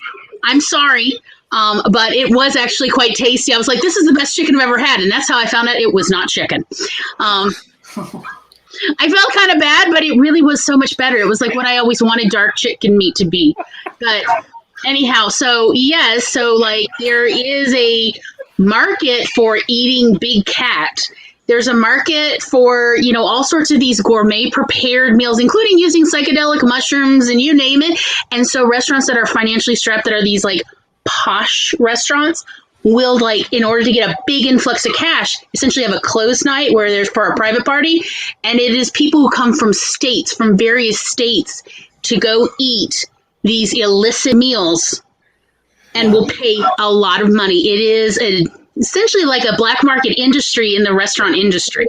I think I'm gonna I start have a telling- subplot for my story now. My worthless research. Yay. Because I'm just, you know, a trivia. It's also helping me because I'm going to start telling my cat horror stories before bed. Oh, when my cat used to piss me off, I would just say, stir fry. You're going to be stir fry. And she would she would behave for hours, if not days, because you knew what I was saying. She knew. That's more funny than we give her credit for. My one, I used to have a big fluffy cat, and she was my little cuddle baby, but she went on my bed, and I told her I was going to turn her into a hat. That's valid. Yeah, that's fair. That's fair. I mean, you know what? They know better. They're just doing it for other they're making a point, and it's like, She was mad at me because I went on vacation and she had to deal with my parents. She didn't like anybody else but me. My cat was That like that, only it was, we lived in an area where there were a lot of feral cats, and one tried to like bite her face off, and then I was like, okay, you're too little to go outside. The big bads are going to eat you, so you have to stay inside. And then she was like, okay, well, I like to be outside, so now I hate you. And she would just compulsively, I'm like, I'm saving your life right now. I don't know if you realize what's she happening. was like, No. no, born free. No. She got up on my table. I had a tablecloth. I never used a tablecloth. It was right after Thanksgiving. I hadn't finished putting everything away yet. She got up there, made eye contact with me, and then peed on the table. Oh, Yes. I was like, "You're gone." Mm-hmm. That cat knew what it was doing. Oh, I it can't. knew. Oh, I cannot. Yes. When they make eye contact and then they do the thing they're not, they know yeah. exactly. They want to make sure you're seeing what they're doing because they can only do the once. I was like, "You are a barn cat. That is it." Yep. You're all Go good get at your face eaten off at the barn for all I care. Another shadow. Like- over there. Who am I to stop you from being dismembered? He made our old cat Shadow mad at him one day, and he went over and sat down in his chair, and that cat jumped right up on his shoulder, and just pissed all over him, and then hopped out of the back at him like, "Yeah, what?" Tried off. And he was just paralyzed. He was like, "The cat found me." Doper used to he used to steal people's pot. Or if you pissed him off, he'd steal your pot and piss in the seat of your car if you left your window down. Oh, wow. He straight up. So My dad's rude. friend refused to pet him one day, so the cat went outside, found out his truck window was down, jumped in the truck, stole his pot, and peed on his driver's seat. And then brought the pot inside and dropped it on my dad's lap. It's like I killed something for you. Yeah, here, I Your brought you to friendship. see you. Like, here in this thing. Here you go. There you go. Yep. I had a cat like that. My anytime my ex got aggressive with me, shall we say, the next morning something would disappear from his nightstand, like his glasses or his wallet one time, and we could never find him. We could never figure out where it was. It wasn't until after, he left and turned the electricity off of my house and all this, that we found it outside under an azalea bush, an enormous azalea bush. She had a whole little nest of all of the things he treasured in there. from his favorite military issued coins because he was in the guard. So anytime you're on a mission, you get these specialty coins. All of those, she had taken every one of those. She'd taken everything he loved. There were 2 pairs of glasses. There was an entire wallet, driver's license, money, a whole bunch of 20s. Like, there was a whole net. We never found. I had so many people who did lawn service for me. No one had ever found this. Tom found it when he was doing yard work. He found it, and he was like, "Oh my goodness! Well, we're gonna eat well tonight because Andy has made us a little treasure trove." That is hilarious. And I felt so much better because I knew when every one of these things disappeared, I had suspected the cat, but she was mad at him for being aggressive with me. She My put cat it did actually steal my wedding ring one time when I was doing dishes. I set them on the counter, was washing dishes, turned around, gone. We were playing a video game one day in the living room. Cat jumps up on my lap, turns around without missing a beat, hooks my ring with her bottom teeth, somehow gets it, like, it doesn't not want to slide off. Like, this is not like a loose ring. Somehow got it to slide right off my finger and runs down the hall. Just like, got it! Like, she had a plan. It was a heist. She knew what she was doing. She was going in for it. The Just audacity. grabbed it and ran off. And I'm just like, that cat's got my effing ring. Like, That's as chasing her smooth as around. Robin Hood She's got kissing it. the jewels out of the rings. Right, yeah. Let's book it, Robin. Running around. Oh, she was not going to give it up either. She was just like, nah. Yeah. I've been planning this heist forever. That ring is mine. I'm telling you, I'm absolutely convinced that most cats have a stash somewhere in their house or underneath their house or somewhere, because I didn't know cats had nesting instincts like this, but I am absolutely convinced most cats have this. I don't know where it is. I have moved. We didn't even know she could get out of the house. This was our clue that she'd be getting out for years. So every time I was like, there's so many doppelgangers of Andy outside when I'm driving home. I can see them 3 miles away, and they keep showing up at various street corners. It was the damn cat the whole time. She had been wandering around every day when I'd go to work, like just doing her thing. And then when she'd see me, she'd Ferris Bueller at home every day for 5 years. Was your cat's name McGonagall by any chance? No, her name was Andromeda. She was a witch. I believe it though. Yeah. And it's someone whose cats are named Minerva and McGonagall. Like, yes, I relate. Cats are witches. Yeah, I felt so bad of like having to keep her indoors because her previous owner had her declawed, and I felt like I couldn't let her go out. This cat had been getting out every damn day. Every day, the entire time I had her. She just didn't want you to worry. Yeah, She's like, exactly. getting out to take care of you. You're not supposed to worry about me. Right. She'd been slipping out in the linen closet. We found that around the time when Tom found the nest. And we were like, well, how did she keep getting out of the house to have a nest outside in the, in the bushes?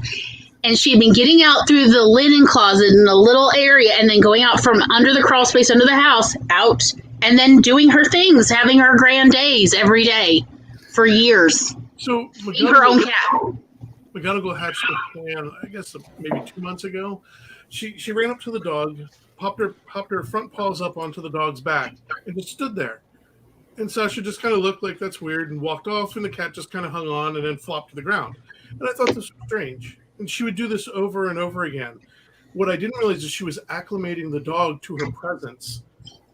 She kept doing this. And then I noticed she started hopping at the dog, kind of testing the waters, not hopping quite on the dog.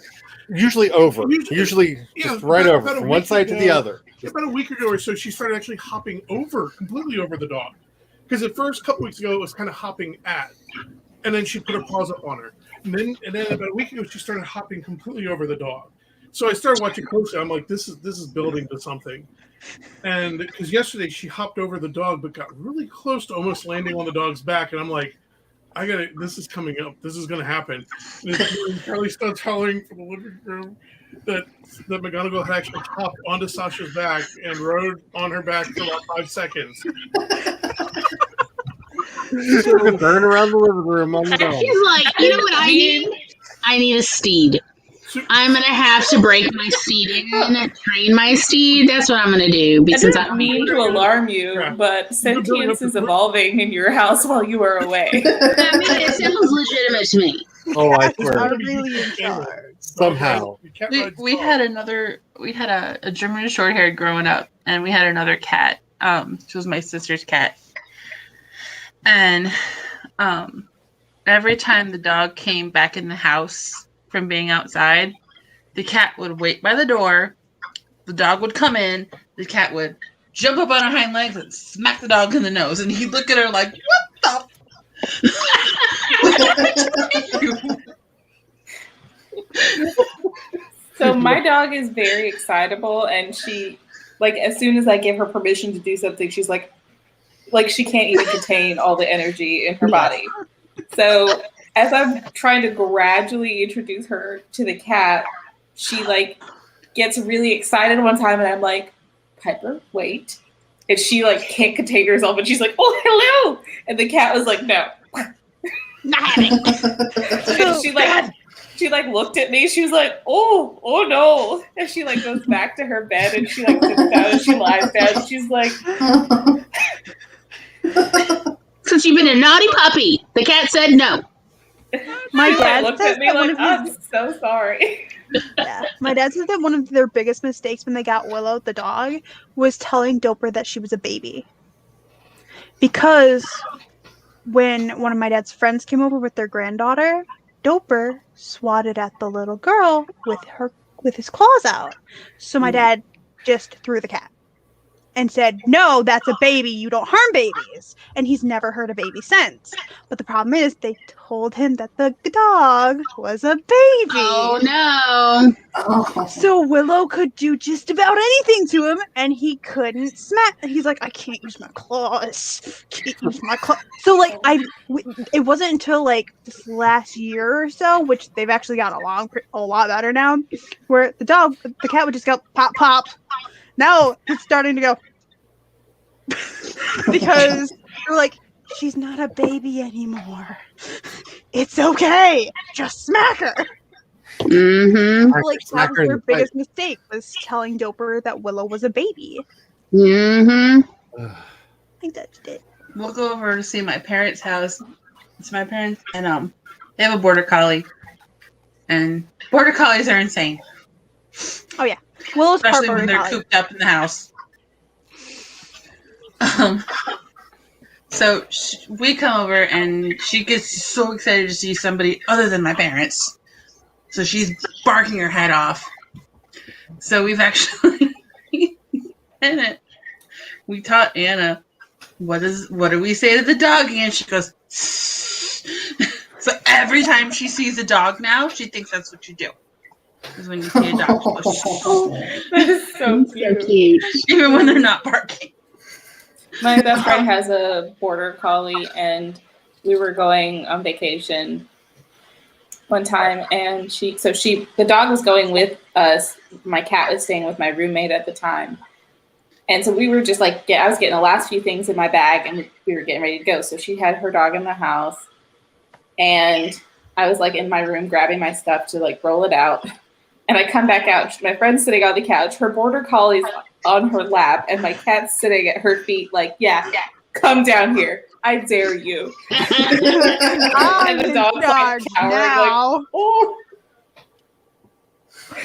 Nice. That's funny. Yeah, Willow tries to herd children. Like, herd them. Like, no, you need to go over here. So we have to stop the dog from herding children because they don't want to be pushed around, and they were toddler. Like, my nieces, when they were really small, she'd just knock them over on accident. She'd be like, oh no, I didn't mean to do that. You should walk more gooder. What better? That's what my mom can't wait until all three grandkids can be together, because the dog is either going to be even more neurotic, or she will try to herd the 1, 2, and 3-year-old. Yeah, Willow, 1 year for my family reunion, we had my one niece for like a night before. And when my sister finally showed up, Willow wouldn't let my sister near her daughter. Because my stepmom was, or me or my dad were the only ones who would touch the baby. Like, we put the baby in the thingy, that means we had to take the baby out. So she stood there and just growled. Like, we've never, like, she's done that, like, if somebody knocks on the door and, like, my stepmom's sleeping or something, and she'll, like, slowly back her way towards, like, the bedroom where my stepmom is so she can truly, like, and she can, like, lunge from spots. But to see her do that, like, it was like, oh, yeah, you're not touching your kid. Sorry. All your kids are belong to us. Yeah. The kids belong to the dog now. Yeah, she's the final arbiter of who gets to do what. And like Doper, because Willow used to not be able to. She had to be in her crate when nobody was home because she'd go potty everywhere or get into things.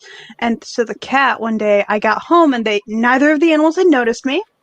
The cat was playing with the dog's toys in front of the cage, like batting the ball around, like, ha ha, you're in there. Cats are I'm so out here. spiteful. They are truly, they understand the language of taunting. Mm-hmm. Do you see me doing this thing? Mm-hmm. If only you could stop me. And then after Willow was eventually able to get out of the cage, like during the day and stuff, one time they didn't notice me somehow. The cat was throwing the ball for the dog to play fetch. I'm like, this is That's sweet. adorable, but I have to get inside, so that means they're gonna notice me and they're gonna stop. Yes. Now I have a doggo. You wanna say hi? Aww. What a cute. This is Piper. Piper Prudence McCon. My children have different last names. Why not? Hello, So Piper. cute. Aw, such a sweetie baby. Oh, so pretty. Little girl. Ow. I think she wants me to take her out. Is it about time? Mm-hmm. I think she's saying like, "Hey, don't you usually like take me out and then I get to curl up and just be snuggies?" Yo, yes. Oh, snuggies. That is what happens, isn't it? The girls flipped their bowl. Oh no. The water Their bowl. water bowl? No, they're the bowl for their like pellets. Oh, okay. When it's empty, or like one of them has gone to the bathroom in the bowl, like a jerk, Parker will flip the bowl. I mean, how dare it be And not filled with things I want? And then she starts to play with it, so she'll just keep flipping the bowl. So if you hear like the plastic against plastic, it's Parker flipping the bowl. It's sort of like this. This is how, my grandmother taught me to summon waitstaff. Is you shake the ice. And they will come. And yes, It's like saying Beetlejuice. economic group that my grandmother operated in, they do come at that. But every time she's like, that was it. Like there's no excuse me, hello. No, it was just. And I feel like that's kind of your guinea pig's equivalent of like, I will play with this. Do you hear me loudly and obnoxiously playing with this? I am summoning you to fix the problems. Okay, I have a confession. I watched a TikTok. So, it was so cute. It was this fluffy white cat with their empty bowl of food, and they were just rocking the bowl back and forth on the floor. And somebody was singing a sea shanty about the empty food bowl. And it was so good. It was so good. If y'all want to see what it looked like when my dog ate her bed, my comforter, and her blanket all at the same time, that is also on my TikTok. So much fiber.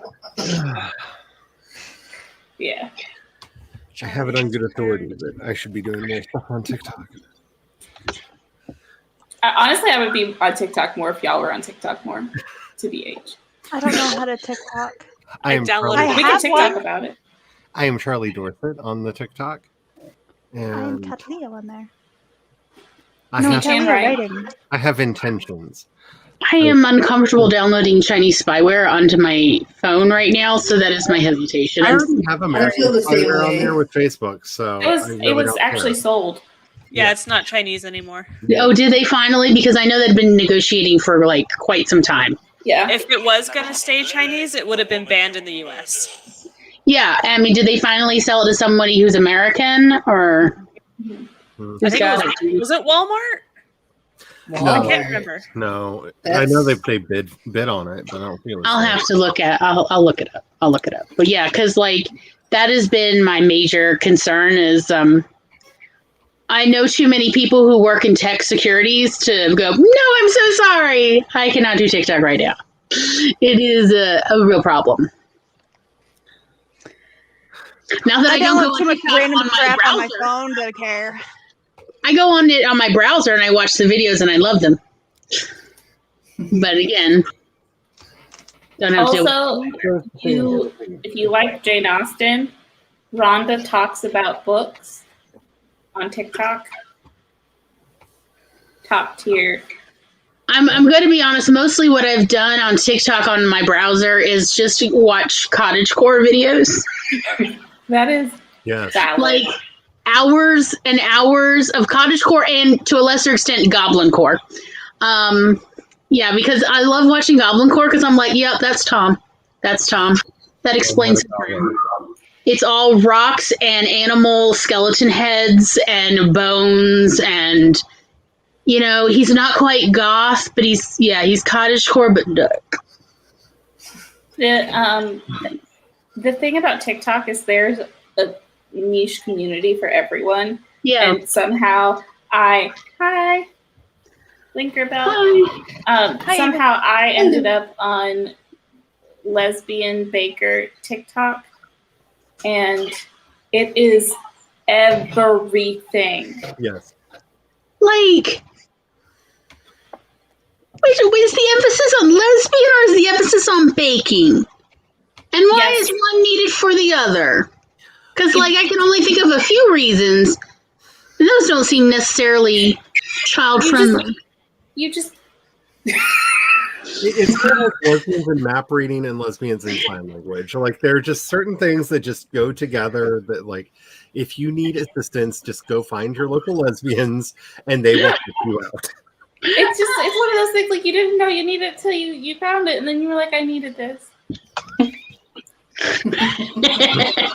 I should be following you now. I go, look. Just saying. We took a hard left turn. Oh, look, it's my emoji. She loves that emoji so much. You know that. Eventually, there I will be love an emoji of those two, of one of them or both of them, maybe together or cannot maybe wait. separate. I'm very And much. then I looking- also need to, because I have the guinea pig cam thing, so I need to make an icon for that.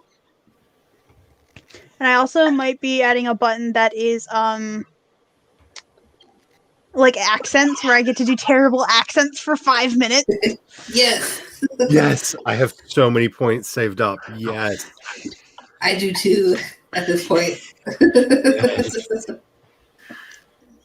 There's only so many times I can sing mode you before the agony is just not as sweet. The other night, Mr. Spence, I think, was the one who did sing mode. So I just ended up opening up Spotify and singing songs and like, but like nobody could hear the music. They could only hear me.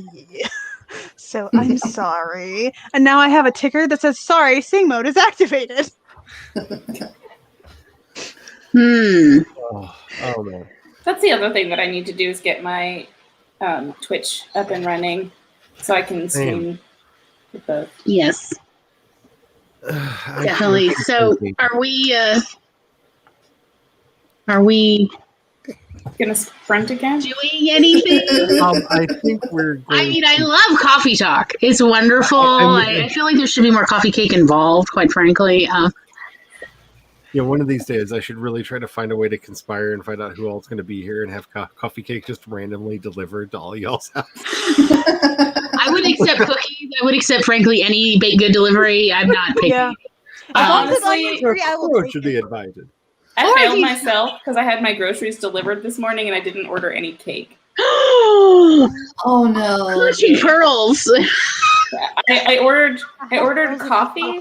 I ordered creamer. Right. No cake. Girl, you're gonna make me put pearls on just to clutch them. I know. I was gonna say, I got some pearls somewhere. I can go grab Okay, them. now that They you were say grandma's it, pearls. hold on. Let me get my pearls out. I got my pearls My pearls are so far in the other room. Like, so I can clutch these babies. I feel that's like the most pearl clutching thing to say, though. It's someone go to the other room and get my pearls. I need to Go clutch get them. my pearls so I can clutch this thing. Go get my clutching pearls. oh, don't think I almost didn't just call out. And then I was just like, oh, the hubby trying to find my jewelry. No. No, not unless I'm filming it. Ooh. That's not. Blinkerbell, we have not pulled out tarot yet. That was beautiful, Glory.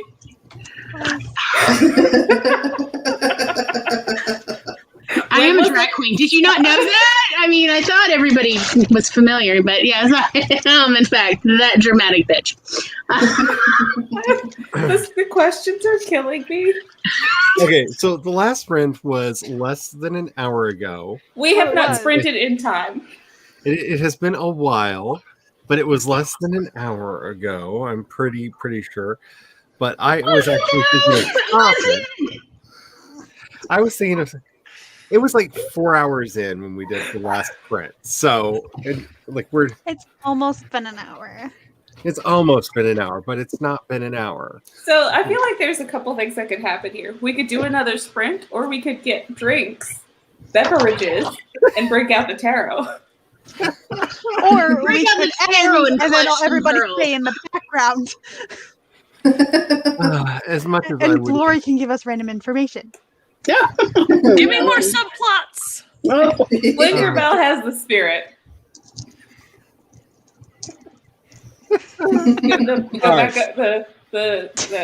It's definitely the last 4 hours and 46 minutes.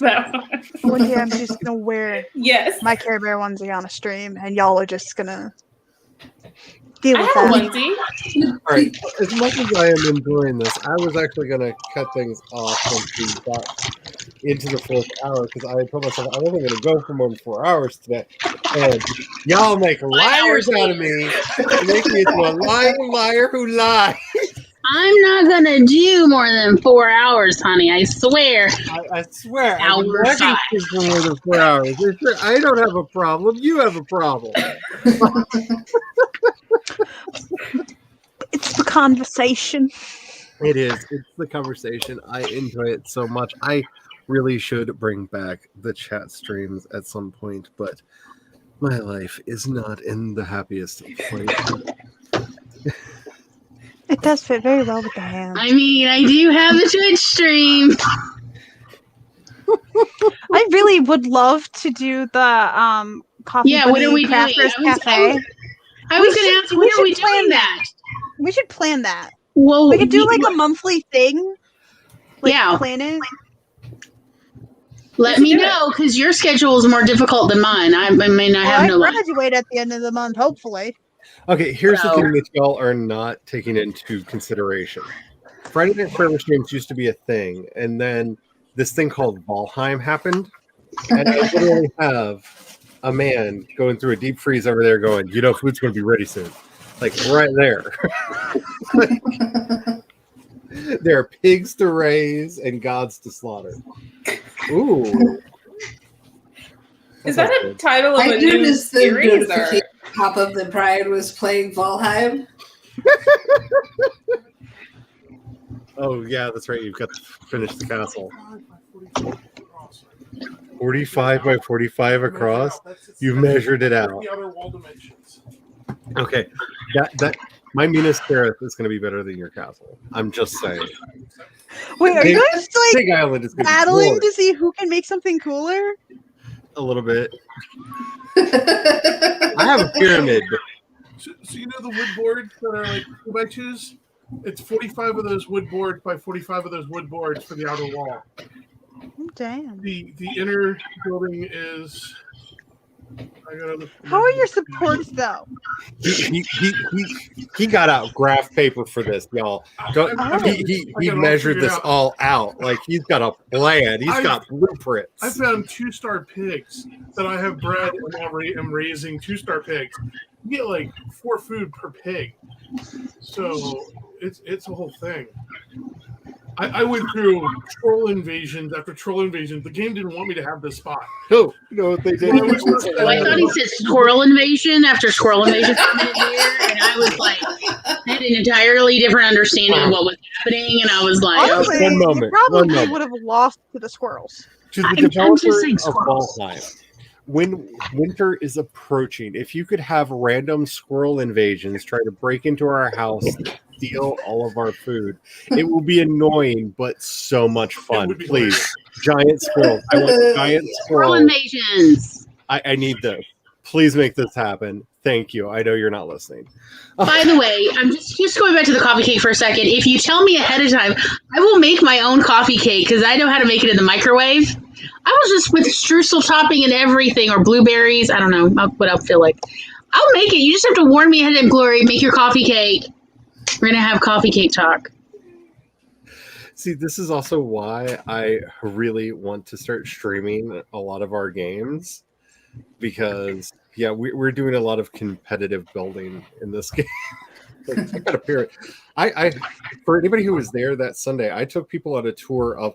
I built an altar to Henry, the great horned god that Austin K introduced us to on her streams. Like, there's literally an entire temple to Henry just outside my castle that is glorious. I made an old-timey church on a Sunday morning one day just to be funny, and trolls attacked it and killed me and broke the thing to pieces because it's Valheim. The Christians should not be invading Valheim. And it was so meta. It was funny. So funny.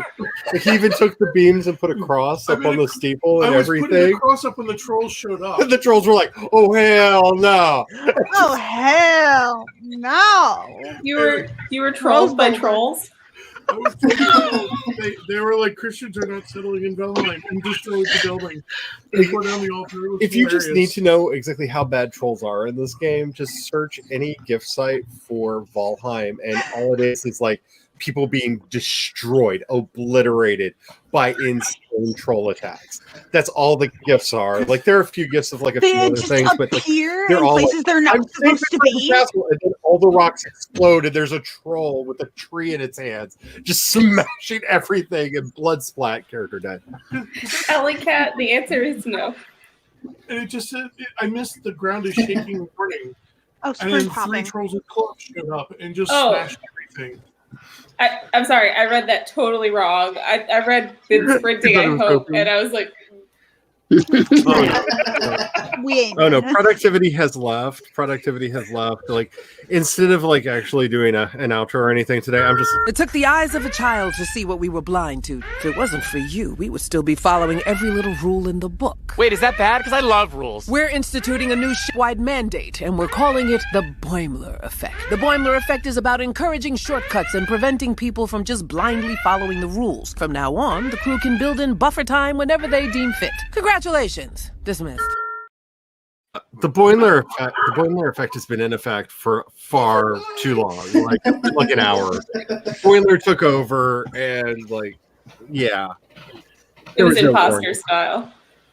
There was no warning. We just like eased in. Like, there were cats, and then animal stories, and There was chickens and pigs and yeah, like Drowning That trees. And how much does your way? Well, and it was all in it's in my service. story. It was relevant for a writing thing. No, that was. all in service of giving Laura more story ideas. And then we took a hard left. I said left turn and I turned right. Out the door. Just Your other oh. left. It was left on StreamYard because it's Yes. Yeah, I did that on purpose. Yeah. all of my mistakes are 100% on purpose. It's an aesthetic. Ooh, that's a choice. It's yeah. Oh, we have been talking for an hour. Yes, we have now been talking. Just because I had to scroll back in the chat and I found the tomato thing. Here's where it all went right. And yeah, here's where all went wrong. Let's just talk about smells, everybody. Smell, smell, smell. Smell, smell, smell. That was my fault because of the island that I was writing about. And I was like, let me just gross everyone out real quick. Yeah, just good times. All the fun, all the fun. I've done that too. Yeah, I needed some good laughs and got them. So yay, thank you all for that. I am going to call the stream here. I will say, if you want a few minutes to talk amongst yourselves in private chat, if you're going to reconvene on someone else's channel as was being written in the chat, you can, so we can let people know where to go. Do you think that we can make it 5 more minutes so that we hit 5 hours? I'm asking for us. I mean, some people just need those mile markers, right? Like I can BS all night long. You have no idea. Like these used to be like 11-hour streams. Like Yep. Yeah, I mean, it was like I don't know that I'm up for today's stream. Wasn't 12 there hour- a stream that like I was there for the beginning and the end and some random spot in the middle? you worked in the middle. That's Yeah. You know, went the to work show. You were there at the very beginning. You had to go to work. You left and went to work. You came back after the restaurant closed. You all are still streaming. You're like, yep. Can I join? I think I was at my mom's. Maybe. There was was that one good, yeah. time I was at my mom's house, and so because my mom and my stepdad were both at working, so I was on the stream, and then my stepdad came home, so I stopped, and then him and I had to go somewhere, and then we came back, and I was on the stream again, and then I had to leave, go pick my mom up from work, and then come back again. If someone wants to host, I don't mind to read some tarot somewhere. I mean, I've got, the paid StreamYard, so we could do it there and then stream it. I mean, it's just as easy to do the simulcast on YouTube and Twitch as to just do it on one anyway. So, Glory's channel is what I'm hearing. Okay. A definitive answer for the peoples in the chat. That's what I'm hearing. Because I would love to, but like I said, I have a very impatient husband who is currently making food so that I have no excuses but to sit down at the laptop and leave the laptop, go in the other room, and run off into the land of Vikings. You have obligations. I do. We have to find mountains. We need silver. We need silver so bad, and all of our mountain items have no silver in them. None. I found like no silver anywhere. I keep finding mountains, and I'm like, "Yay, mountains!" And then we search like the whole thing, and like, there's no silver here, like none whatsoever. I got one ping on the wishbone, and I got really excited, and it was a stupid chest that had rubies in it. Rubies are nothing. I don't care about damn rubies. All I can do is give rubies to the dwarf, and he gives me money. I've already bought everything for the dwarf. I don't need more money. I need silver. You're like standing on a mountain with a chest full of diamonds, of rubies, just tossing them into the wind. Just about, yeah. I was so mad. I'm like, why are there rubies here? I need silver. So yeah.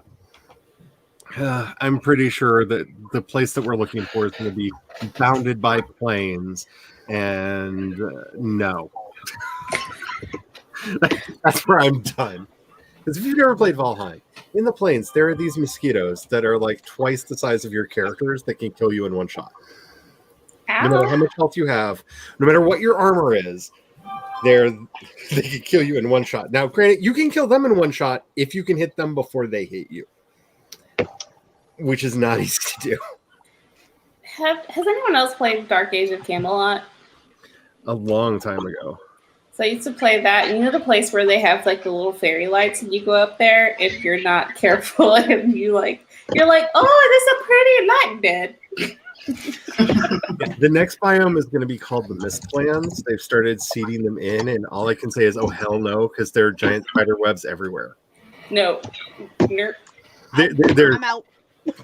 There's nothing there. They're glorious when you're like sailing around right now because they're just starting to put them in, so there's literally nothing there. So it's a safe place to like pull the boat in if you need to go to the bathroom or something, and just like run and come back. but there are cobwebs, giant cobwebs and spider webs everywhere, and I'm just like, why you got to do this to me? Why? Why? Like, I already have dreams that I'm laying there comfortable in my bed and I hear the troll breathing outside the window and wake up in a cold sweat. Like, you've already done this to me. You've already done this to me, Valheim. Now you're going to go right after my arachnophobia. How dare you? How dare you? So there is the stream for the after party, because we have had the after party a little bit here. The after party is gonna be over on. Hey, we just hit the 5-hour mark. Yeah. Yeah. 5-hour mark. I can't wait to see how you all look in the morning when I get up. I'm doing 10K in the morning. I'm You're gonna be walking on? 10K. Okay. Oh goodness. Because I'm just really looking forward to the after party that will be on Jace's. No, Jace got the second vaccine today, so Jace isn't doing That's right. a stream tomorrow. He's not doing a stream tomorrow. So there's a space if anybody wants to do that after party. I'm probably am going to stream tomorrow because it's the last day that I have off because I had this week off.